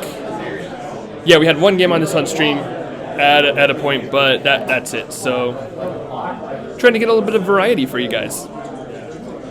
Okay, so here we're looking at, again, so Q9 mirror. Both armies have Q9, both armies have Raelin. We've got 3 squads of Death Reavers versus 4 squads, and then Krav Maga Major Q9 versus, Krav Maga Marro Warriors versus Fen Hydra. So we'll see how those. The way Doc was talking, I'm pulling most of my knowledge from the mirror matches from basically the conversation that we had with Doc earlier today. But it sounds like, in his opinion, the Fen Hydra will be a little bit better in the mirror here. Yo, how's it going? You want to say hi? Hi. That's Gordon, everybody. AKA DeRoche. You know my nickname is It's the Worst. It's the worst. It's the worst. Wait, you? Yeah. No way. No way. No way. Who would give you that kind of nickname? Yeah. All right, this is exciting. This is what? The cut semis? Yep, semis. For cheese? For cheese, yep. Oh, man. We got 2 Q9s. I lost to Mitch in the first round. This is my bad. This is my fault, Internet. This is what I get for letting Mitch beat me in the first round. You let us down. Yeah, this is on me. What were you playing in cheese? I was playing 18 4th Mass, And I managed to get Oh. first. It was the first game. I managed to get his Q9 with 3 wounds. But that's not it. all the way. That's it. That's it. That's it. This came short of You and I the are dream. up. Okay. So let's go. All right. I just didn't know if you were or if you were. Yes, let's. Okay, I'm gonna go spank Ginger here. Okay. So I will. Have fun. You find where we go. All right. So let's see. Yeah, apparently the Hydra should be giving a good edge, which, I mean, I can see, right? I'm taking that from Doc, but also looking at the matchup, it does make sense. Hydra just gives you better attacks. You also have more Death Reavers to screen for you, so your Death Reavers should last longer, while Mitch should struggle a little bit to keep those Death Reavers, well, comparatively, right? 12 Death Reavers is still a lot. See, while they're making these initial moves, I'm also just going to double check their filler because I know I missed filler. So Johnny has Isamu in his army, Isamu and Otonashi for Mitch. So let's go ahead and pop those in real quick.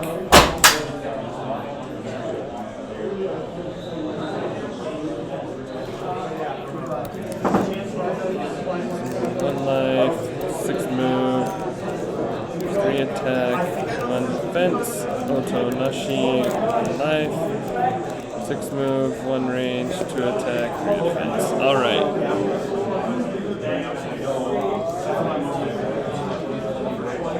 Alright, and then let's go to the other one. Let's pop Isamu in here. Alright, there we go. And man, back in time for the first kill of the game. A Death Reaver taken off the board. So both players had their 1 and 2 on Death Reavers, and then 3 is on Johnny Frisbee's Q9, taking off, was that his second Death Reaver that just got killed there? Kind of looked like he was pulling something off the board, but I don't see another Reaver on the card there, so might not have been.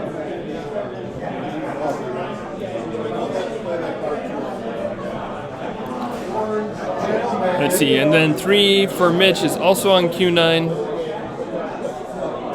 Moving forward, looking to return fire here. It looks like these two are going to be maybe moving across the board a little bit more, just going from initial rat placements. A little bit less of walling up, and a little bit more of a little bit more travel going to happen here. So we'll have to see how we can tell them apart, right? Unfortunately, this is an online scape, and we can't ask them to change the colors of their figures. Otherwise, that would be a great help. Okay, so another dead rat. So they're just going to chew through each other's rats, it looks like. See, neither player moved up Raelin, but both players moved up rats pretty well beyond Raylan's aura here. I wonder if it's, I mean, I'm guessing it's, you want to keep Raelin safe, you don't want to move her up and then lose her to Q9 attacks, so you probably want to establish a bit of a Death Reaver presence, have a good presence on the board before you try to move up Raelin to cover stuff. And then we just saw Wannock has been taken by Johnny Frisbee, and the wound went on to Isamu, who is now off the board. So it makes life a little bit easier for us, one less ninja to keep track of.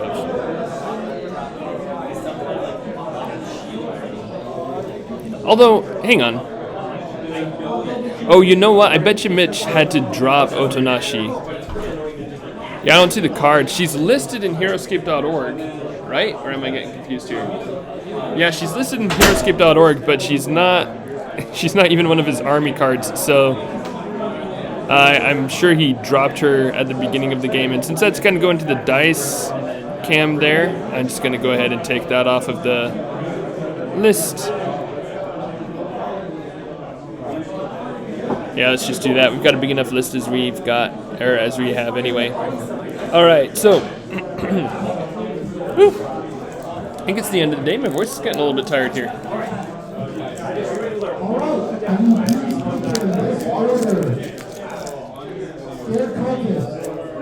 Unfortunately, we've got cough drops.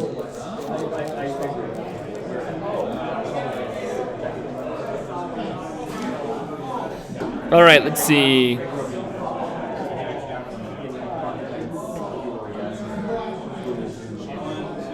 So, Death Reserver order marker from Johnny.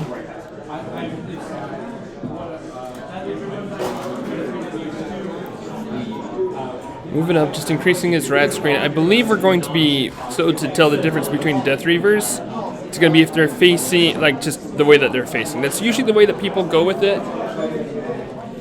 When they're doing these kind of mirrors, it's just who's facing which way. So we should be able to rely on that, I think. And then if they need to, they'll probably use like markers and such.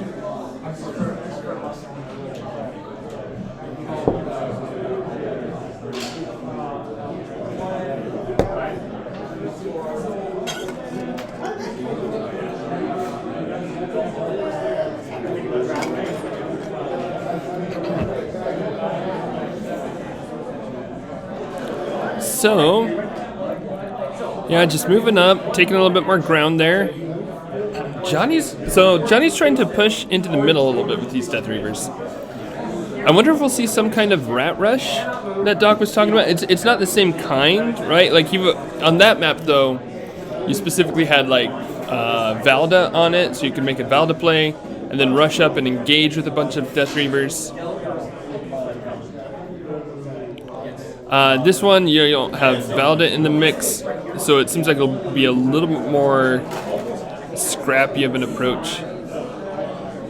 Also, I think kind of just due to the nature of the map, like this middle is very easy to get congested, where the other map was kind of the edges that were a bit more congested, but then you did have a good amount of throughway through the middle. Q9 moving up onto the high ground, making an attack of 5 into the other Q9, I'm guessing. No, that was into, what was that, Raelin? Is that a Raelin hit? 2, 3, 4, 5, 6, 7. Oh yeah, Raelin is just barely in range there. 1. Thank you, Mitch. Thank you. 1 wound onto Raelin. Yeah, if Johnny can snipe Raelin here, and he does have, let's see, he does have Death Reavers.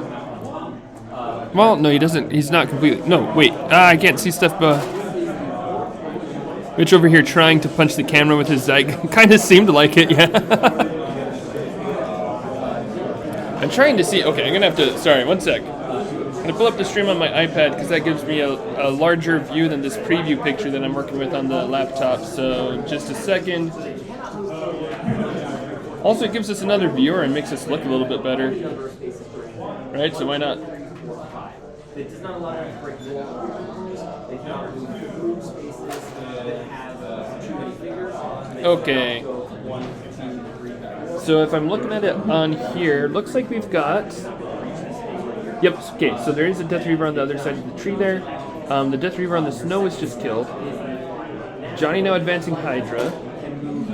So what I was trying to check was he did have a wall right on that left side of the tree in the middle that made it so that rats could not progress through that portion of the map to engage Q9. So he's been using those rats to not even just engage, but just wall off parts and just stop movement, basically. He's not trying to even... I mean, it is tying things up, kind of. More like, I guess, blocking stuff off so that Mitch can't make an approach with his Death Reavers before he starts taking attacks onto Raelin or moving onto that high ground. Other thing, though, let's see, 1, 2, 3, 4. Okay, so Q9 and Hydra are just barely inside Raelin's aura there. It's actually not a bad spot for Raelin. Johnny just kind of chose his side, and he's going to be working with it. And I think I like that as opposed to the kind of like central approach. I feel like a lot of the time when I'm using Raelin, like her aura is just so, like 4 spaces is big. And you can cover so much of that if you pop her in the middle. But I feel like I've done that a good amount. And I mean, it works fine, right? Because Raelin is Raelin. But I tend to see players perform better when they kind of choose a side with Raelin and just say, I don't need the whole map, I just need this side of the map. Alright, so it looks like this is a Q9 turn again, using Quiglix on Death Reavers, presumably. No, that wasn't Q9. Wait, was that a blank? Oh, that was on Hydra. That's a wound on Hydra.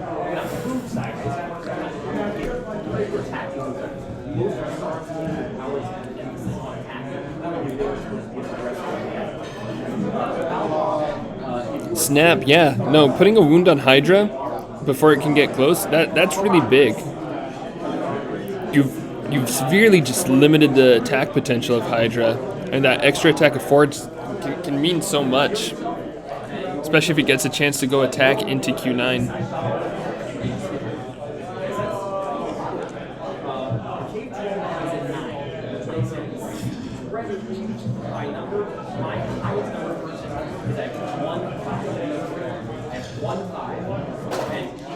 Let's see, so they're deciding order marks for the next round.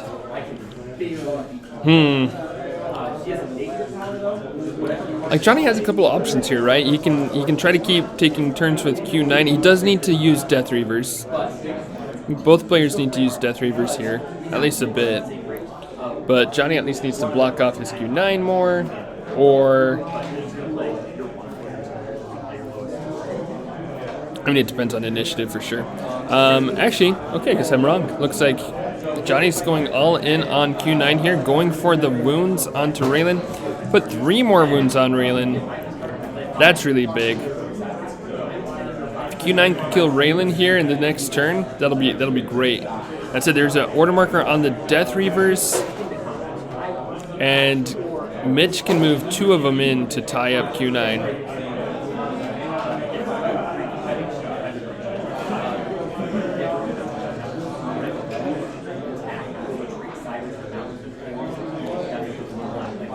Yeah, that one too. Okay, so probably at least like 3 of them, if he wanted to. Which, you know, how much is too much? Like that first Death Reaver's tying up both Q9 and Hydra, which is nice.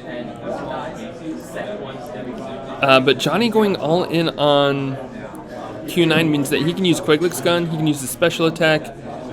I think Mitch needs to throw probably at least 1 more Death Reaver in there.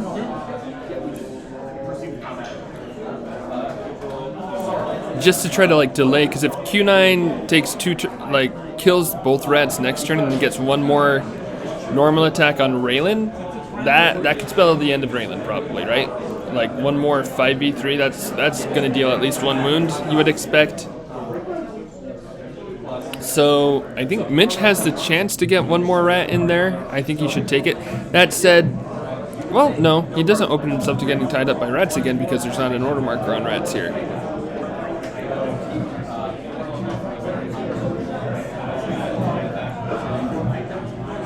Of course, you know, there's always, you know, next round or whenever, so he might be thinking far in advance, but for now at least he's safe, and I think Raelin's important enough to your army that you go for the tie down. You tie down Q9 and keep him from making attacks, and then you use your Q9 to try to finish off Hydra. Probably not start attacking Q9 yet, at least not until Hydra's dead.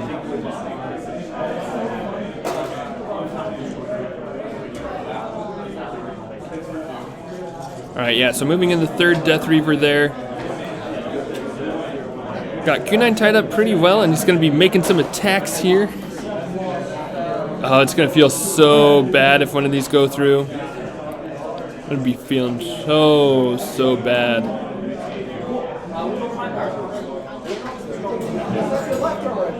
Yeah, making a swing at Hydra too. Slightly more probable of a blank, but yep, nope, Hydra blocks, okay.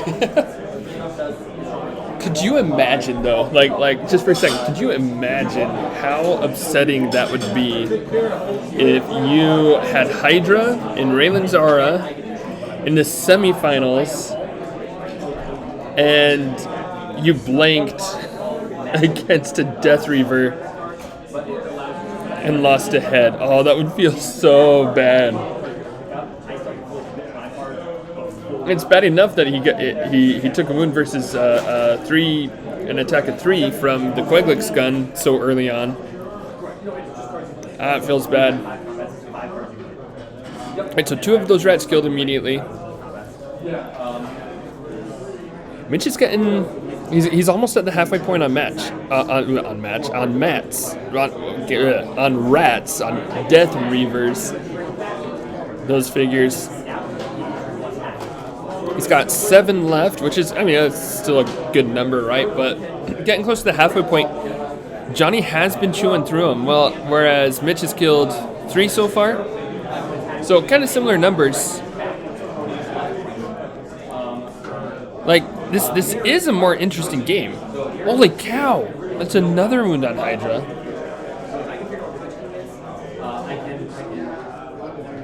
Okay, that's a block for sure, but man, this Hydra's just... I'm almost surprised it didn't take a wound from a rat with the way he's just fallen to Queglix over here. Alright, killing the final Death Reaver on Q9, and now he gets to make 2 more attacks with Queglix. I guess up to 6 more attacks if he really wanted to. Probably go for Death Reavers? Yeah. Clear out a couple more Death Reavers if you can. And then, let's see, this is not last order marker yet.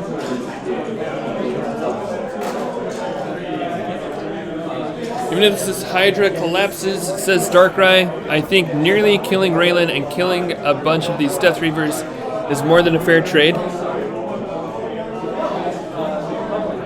Yeah, I think that's right. I think that's fair. Order marker 3 on Mitch's Q9, but yeah, Thrasher. I think that's fair. You know, if he can kill Raelin on order marker 1 of next turn, or of next round, then he's going to be feeling really good, right? And Hydra's mainly used to kill Q9, but if you've got a Q9 in Raylan's aura and Mitch does not, and if Mitch can't use, you know, that for Death Reavers anymore, for Krav anymore, for Marro Warriors anymore, then I think that gives you a good edge. And yeah, I think you're exactly right there too, Thrasher. Mitch also has less Death Reavers for the fact that Johnny has killed more Death Reavers. Hey! So you'll notice, my Raelin is 1 step further back than his Raelin, and he cannot hit my Raelin from the pocket of height where I can hit his Raelin. Yeah. So a little problematic for him. Yeah, no, I really love that Raelin spot. Like, I'm not gonna lie, it was that, a little lucky. Really? I thought about it a little, but not to the degree that it panned out like this. Mm-hmm. But it ended up being inadvertently fantastic. That's awesome. Yeah. I love those happy accidents. Yeah, that's great. Yeah, so that was Johnny stopping by for a second there, just to give us a little bit of insight on his Raelin placement, on his accidental, apparently, Raelin placement.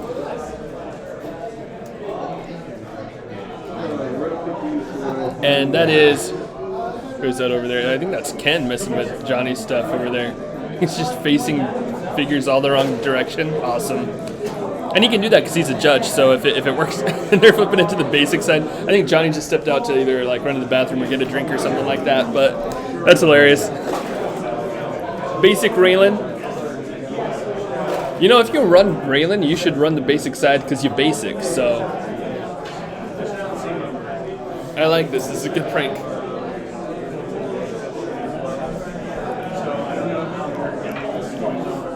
But no, accidentally genius move by Johnny to keep his Raelin back as like really though, that's such a good thing to happen. And let's see, let me switch screens real quick. 1, 2, 3, 4. I guess since Mitch's Raelin is up 1 space further. Ooh, check out that alt art. Yeah, actually that's great. Show us that alt art there. Very good stuff. We've got some great alternate art cards over here at ScapeCon. I love them. I know they're not necessarily for everybody, but I love seeing the alt art cards. So big shout out to Tommy, Mega Silver, and Super Frog because they put together the pictures and the art for the cards. They do the design. And then I think it was Vidar cuts them all out, which is That's so many cards to cut out. That's a lot of work. The volunteer work that people do for this con is insane. It's crazy. So shout out to all those volunteers. We had a big time to thank them today, and it was great. Shawnee got back and is flipping all his guys back around. Getting things figured out there. Johnny's Death Reavers facing sideways makes them easier to distinguish. Exactly, right? You know, facing forward, facing backward, that's standard. But if it's facing sideways, nobody places sideways, right? Small side tangent, but they're kind of ramping back up into the game a little bit here, so that's fine. I wish I could remember who this was or where exactly this was, but it's an old thread on Heroscapers, and I love that Thrasher. Johnny should pretend he's the villain in a horror movie by making all his Death Reavers face the camera. That would be amazing. Just like, especially if we had the camera more centered and you were like going all the way across the battlefield, so you had a little bit of a turn as they crossed the battlefield. That would be amazing. Yeah, but anyway, so this thread on Heroscapers, you could probably find it in the strategy article area if you looked hard enough, but there's just like this strategy article written on the art of deception, basically, and their theory to deceive other players, which might work out sometimes in practice, but is to like face your figures the wrong way. So if you're like going up the center and you're planning to like take height on the right, like say this map, you develop onto the middle area and you're planning on going up onto the right side for the snow height in the middle, you face your guy to the left so it looks like they want to go to the left side, and then you move them over there. And it's like this big kind of analysis on like how well that would do. I'm probably overstating it because I read it a long time ago, so I'm probably remembering a bit differently than it actually was. But it was like this whole article written about like how to deceive your opponents with this trick, and then a lot of people posted and said, "Yeah, I don't really pay attention to the way that my opponent places their figures." So, and it's fun. It's a fun theory, but probably not super useful in practice.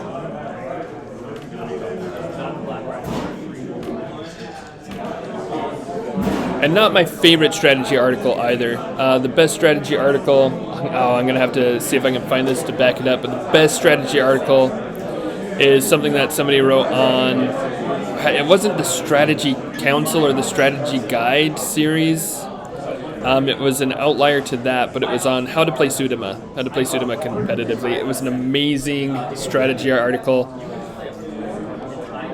I don't want to say too much more in order to not spoil it, but also I don't know if I'd be able to find it, so I might have to say more and spoil it. But they're rolling initiative, so let's get back into this game. Okay, so we've got order markers loaded up on Q9s.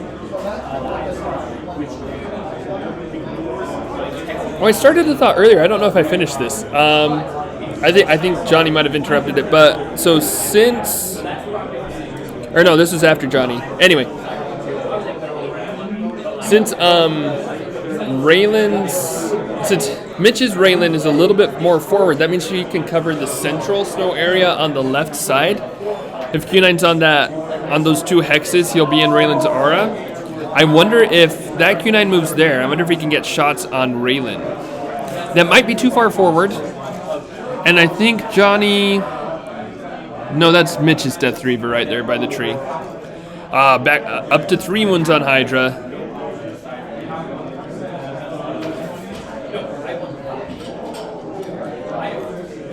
Man, this Hydra is just... like was pointed out earlier. I think if Johnny trades Hydra for Raelin, which just did, there's that kill on Raelin. So, killing Mitch's Raelin is huge, and losing your Hydra in return, essentially, that's a fair trade, especially with also how many Death Reavers Johnny's been able to kill.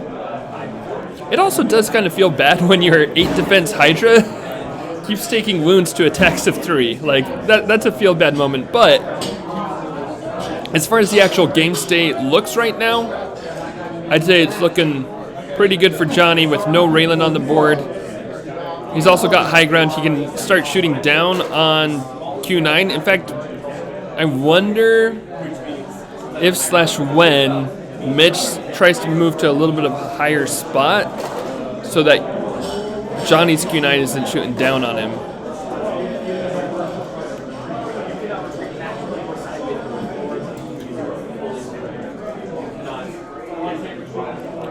What point does that happen? Okay, nice block there. All right, so Johnny's got Q9 now. Is he going for Death Reavers, looks like?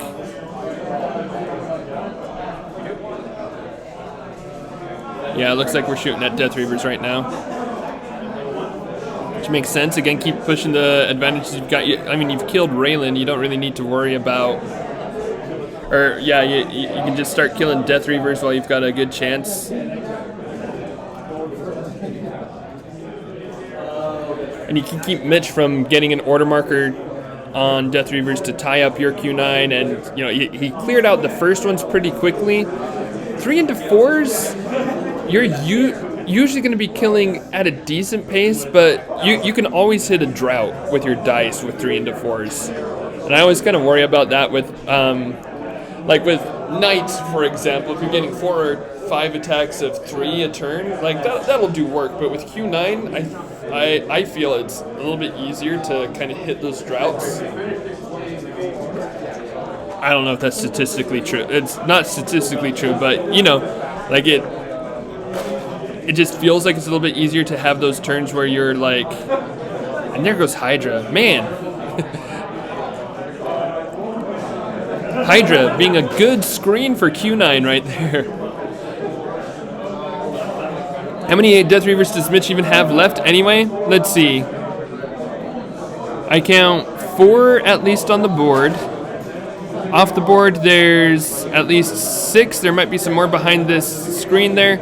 I'll move the dice cam here in a second after they finish rolling dice for a while.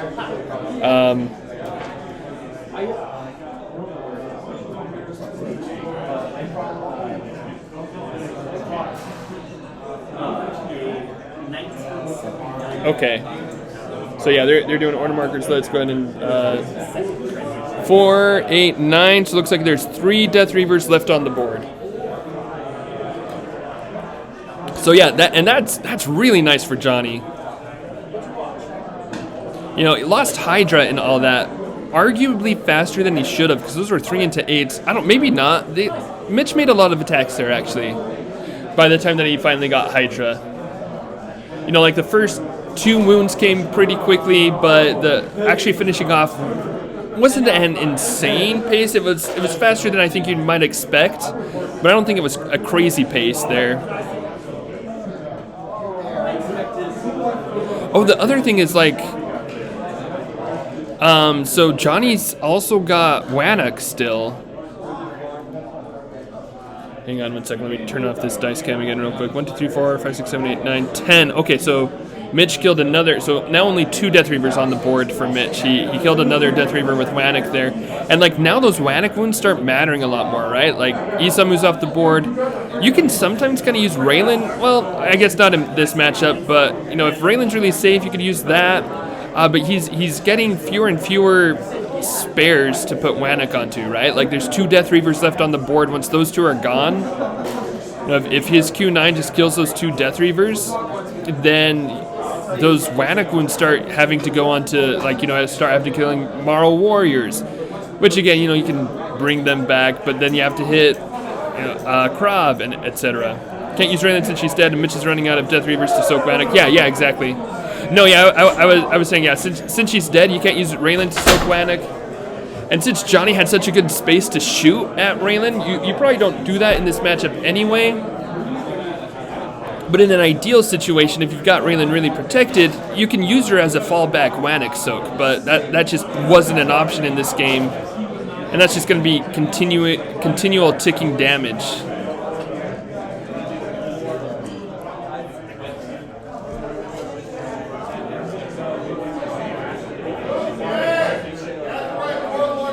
Mitch's Q9 killing a good amount of Death Reavers this turn, though. Got 2 already. Got the 3rd. Oh, I liked that move from Johnny, though, too. Like, oh, and he's moving Raelin up. Still feels safe enough to move up, but yeah, had 2 Death Reavers on height next to Q9, and then all 3 of them taken out, so that he could move up Raelin safely, but still worth it in his estimate to move Raelin.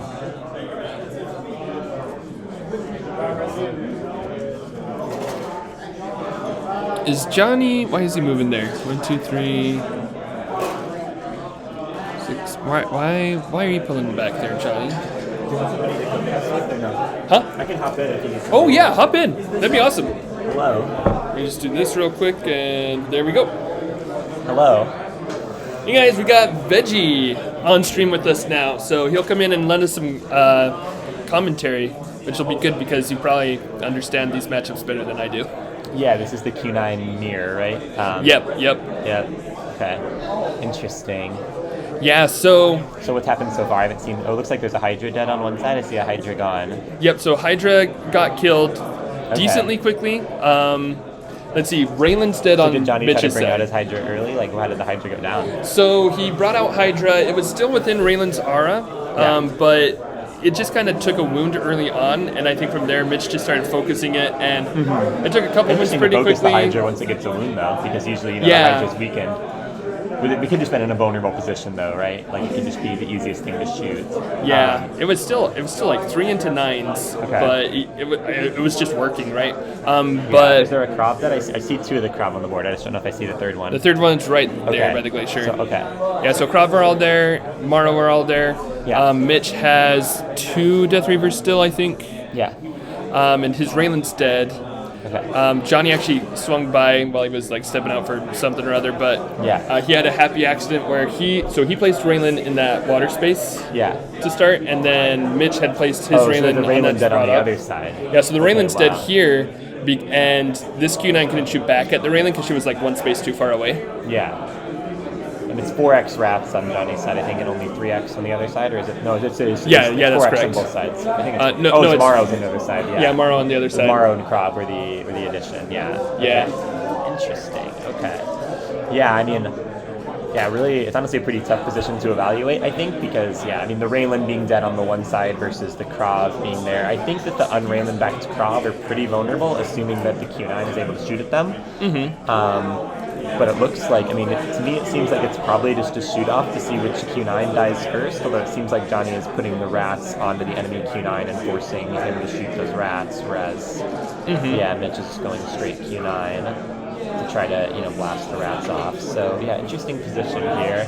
I think that I favor the Johnny side here, just coming in, just evaluating it. I haven't seen the whole game, but to me it seems like being on the side that has the Raelin in this position is good. But I think it's still really close. I could see, I just think, the Krav are just not that useful, I guess, is the problem, right? Because even the rats can take out the Krav at this point, right? They're just 3 defense, and so it's really just fundamentally which Q9 wins the duel, and the Q9 that still has the Raelin is going to be slightly favored in that situation. I think it's probably right the way that each player is playing it, right? Like that Johnny's riding the rats and just trying to get out every single rat that he can and extract the value from all the rats before he then just goes in for the kill with his Q9 against the other Q9 3v7.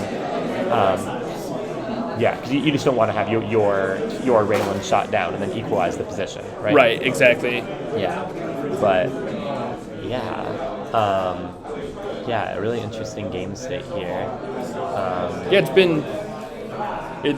been a more dynamic Q9 mirror than the one we had earlier today. What was earlier today? Earlier it was just a pure mirror. So like having the Fen Hydra and stuff has made it a lot more interesting. Oh yes. And like being able to they also had very protected Raelin, so there were no attacks there. Yeah. When you get the rat armies fundamentally are like toolbox armies, right? You have all these different pieces that are in there, and so they really do lead to pretty dynamic games, especially when the tools are slightly different. I don't know. I really do. I like Johnny's edition of Hydra better than the edition of Krav. I think that Krav are just bad in the Q9 mirror, right? Because of the Quiglix 1/1/1 potential.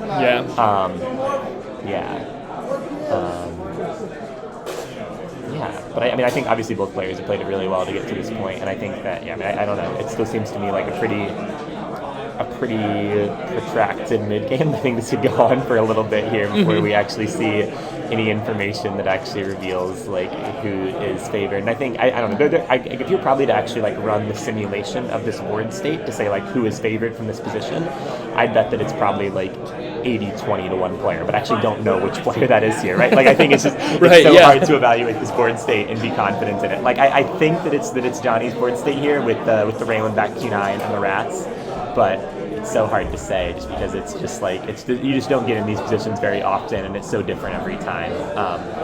No, it's true. It's like it's.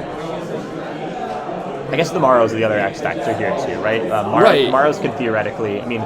Yeah, if Q9 goes down at any point on Johnny's side, the game's over, right? Whereas, like, Mitch still has some win conditions if his Q9 goes down. Yeah, no, that's actually totally fair, right? Because, those Marro warriors can win against anything as long as Q9's gone. Yes, yeah. So there's kind of that timer there. Yeah. Even against rats, I think Marro warriors can outpace rats on the water clone to heal. It's an interesting question on whether you can. I think so, though. Yeah, and there's enough water on the map that like you get good chances there too. Yeah, if you go in the water, then they get height. Well, I guess that's true, huh? Well, okay, in that case, actually, it's 2v3 versus a 1v3. Probably better for non-water clones then? I can hang on to it as I don't know, that's a wide hypothetical there. Or it says Gordon bring the whatever. Or we give it to Tommy, and whatever. I don't care. But they're right. They will send Tommy everything. I bet you. So trying to clear out the Death Reavers nearby on Johnny's Q9. And look at this screen real quick, and I can see the Death Reavers a little bit better. And so just slightly bigger on that screen? Okay. Yeah, just a little bit bigger, so I can see some details a bit. Okay. Yeah. So that was the only Death Reaver of Witches by Johnny. The fact that it's not a true top-down stream is slightly harder to follow it. Like the OHS streams that are true top-down are actually like easier to follow. Yeah, or where we can like change colors of figures. Yeah. When it's a mirror like this, it is. It's funny that the Q9s are like actually on the exact same perches on Crossfire here that they're just like posted up. Where was the Raelin placement from the Raelin's over there. Where's the Raelin placement? The one that died? Was she in the one that died? She was just right there in the start zone. Okay. Yeah, and so it was like... Was it 8 range shots on her from the Q9? Yep. Okay. Yeah, makes a lot of sense. Yeah, just like 3 attacks of 5, I think, took her out. Yeah.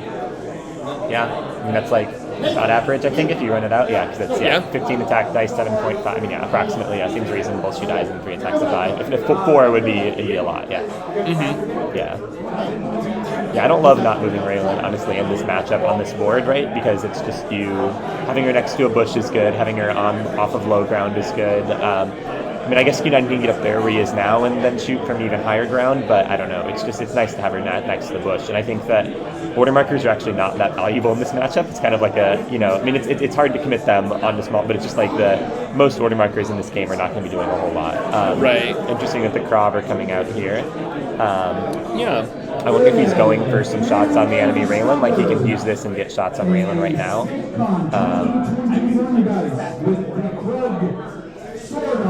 Yeah, I can see that. So if Krav are out, you try to start focusing Krav with Q9? Yeah. Right? Yeah, because those are going to be the easier kills. They can amp for that. Yeah.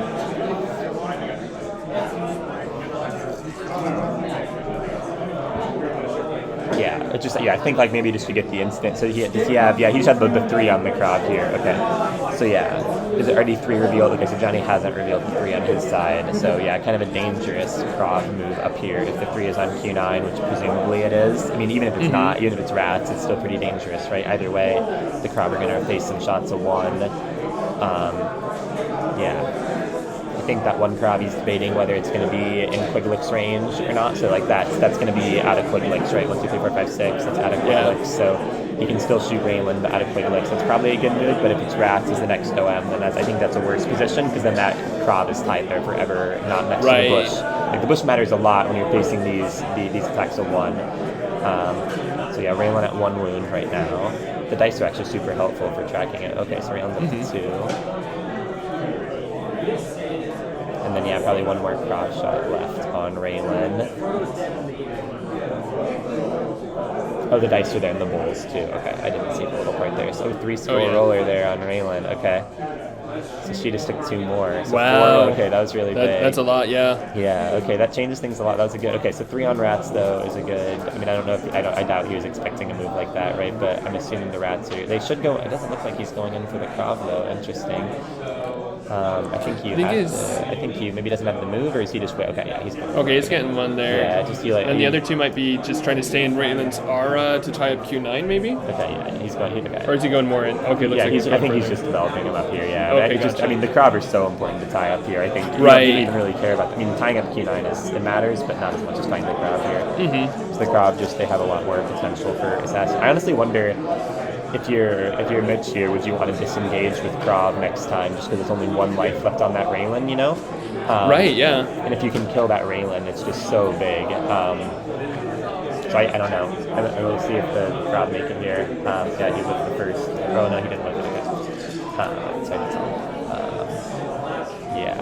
I think you actually consider. I think the disengage with the Krav is like a pretty solid move to disengage. Actually, you also could disengage with Q9 to shoot at the enemy Raelin. That's the other play you can make. But I think that just because the Q9 is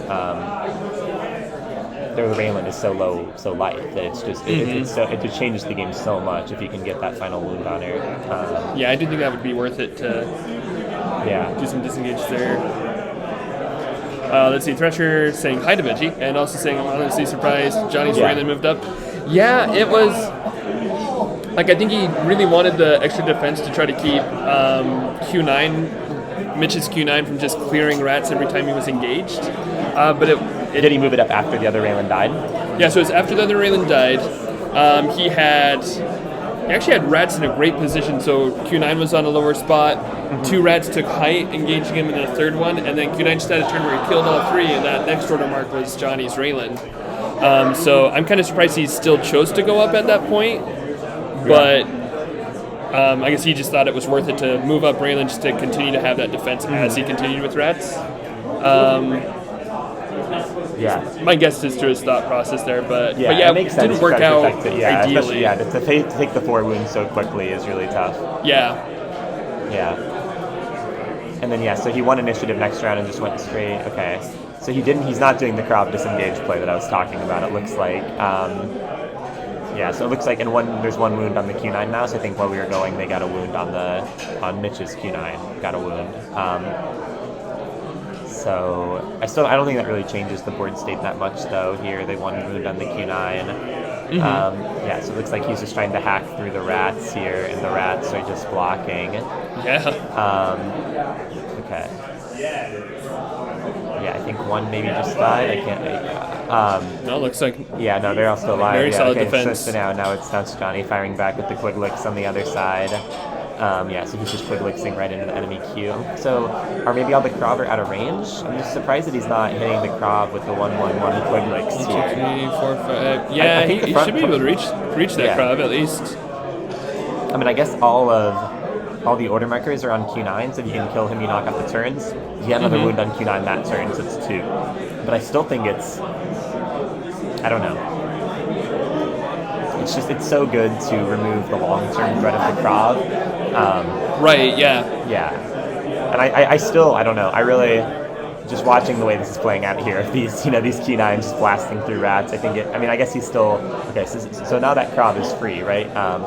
So maybe that's the reason to do this with the round of Q9s, but it's just, that's why I think Johnny should be shooting at the, because now two of the Krav are open, right? And so that's why I think you should have been shooting at the Krav here, is so that you no longer have to worry about these Krav that were engaged, right? Because now these Krav, you can throw order marker 1 on them if you're Mitch next round and shoot at the Raelin and try to knock her. Although it's 3 wounds on the other Q9 right now, so this is getting really tight. That's true. Yeah, I kind of agree. I think I would have been going for Krav here, but putting 3 wounds on Q9 is also nice. So. Yeah, for sure, it is, and it's a 3-on-7. Yeah, he'd obviously worked so hard with the rats to get these 3-on-7s, right? Like he'd been, working all these rats up there to do it, and why he advanced up the Raelin in the first place.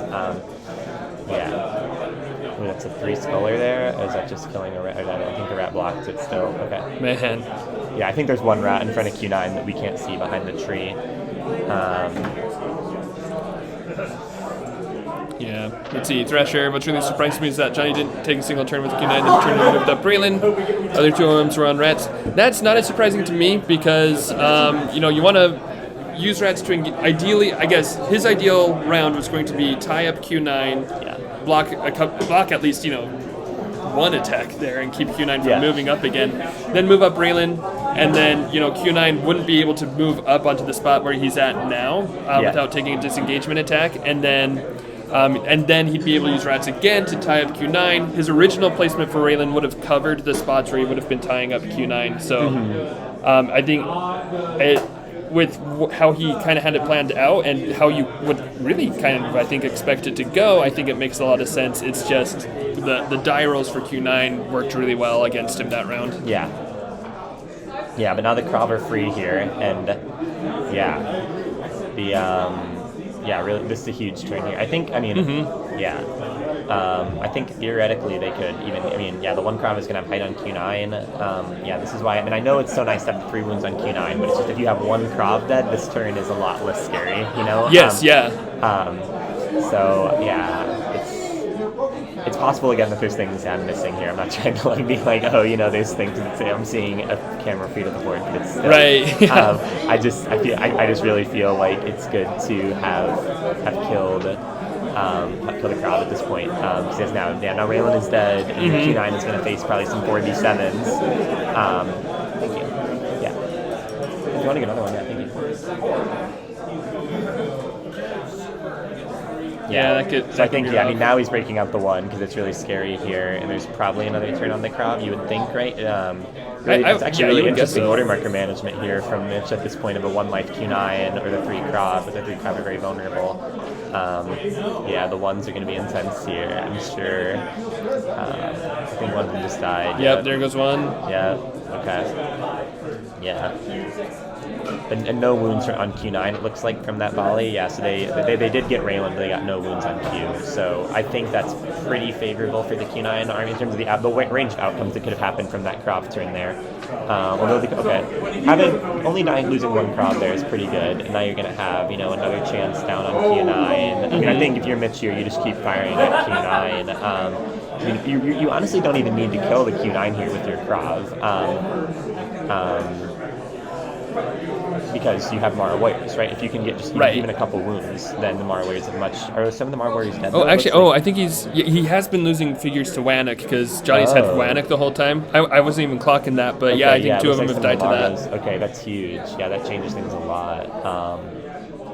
It looks like he probably has no Rats left, so he's had to bleed these Marro Warriors here. Yeah. That changes the Marro Warriors' effectiveness quite a bit here, that they've been losing them to Wannock. That also kind of think changes the way I think it makes sense the way that Johnny was kind of just grinding through the, just pieces to make the Wannock more effective. Right. Yeah.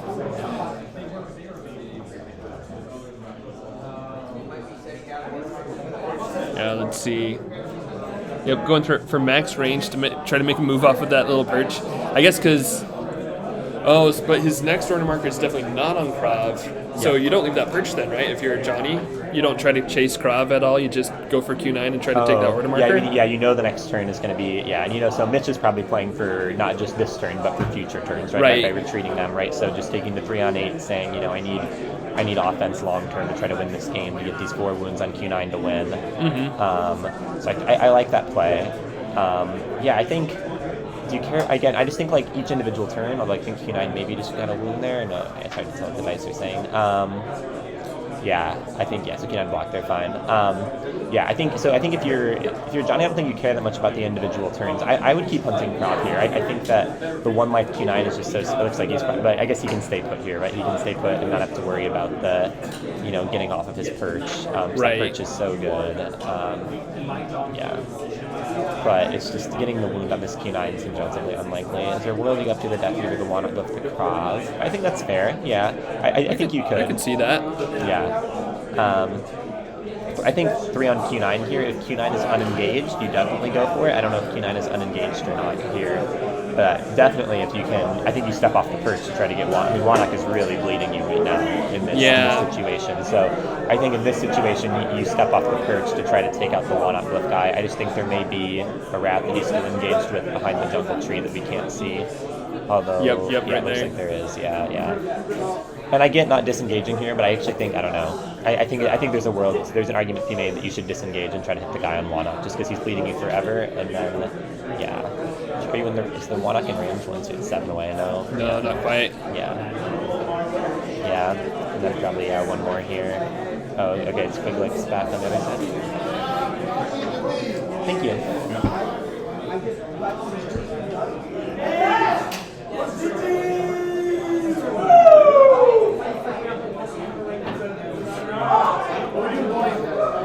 Right, and looks like Mitch is deciding where to put the Wannock wound. Yep, takes out another Marro warrior. Okay. Yeah, so he's real. I don't know what you do there.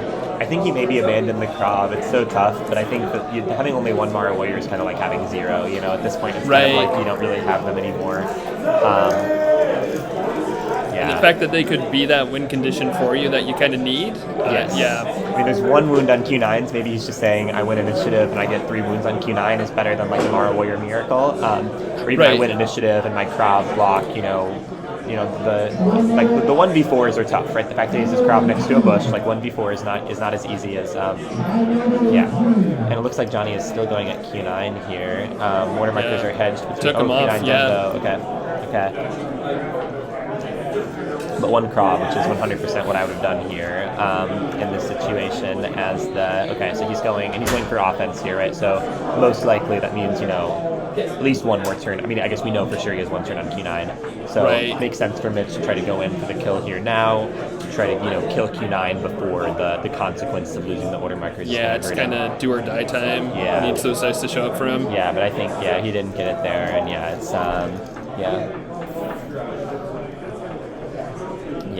okay. Meleeing can you melee both Kravs? Because that's pretty good. Yeah, you could. Yeah. I mean, it's really it's really risky if the Krav. I guess it's not that risky though, actually, because you have the Warnock glyph, right? And so the next turn is the Krav. It's tough for you to lose at this point if you're Johnny because you have the Warnock glyph. I do like not engaging. I don't know why. It feels like one of your lose conditions basically is the Krav just popping Q9 and 2 shots of 4 on 7 there, right? That you just fail your 3 attacks of 4 up and then you lose. And he's gonna get him with the attacks of 1. The attack, it's not like the stealth dodge matters that when you have the option for the 1/1/1s. And there we go. Pops the last Krav. Marro would have died there shortly, and that's game. Yeah.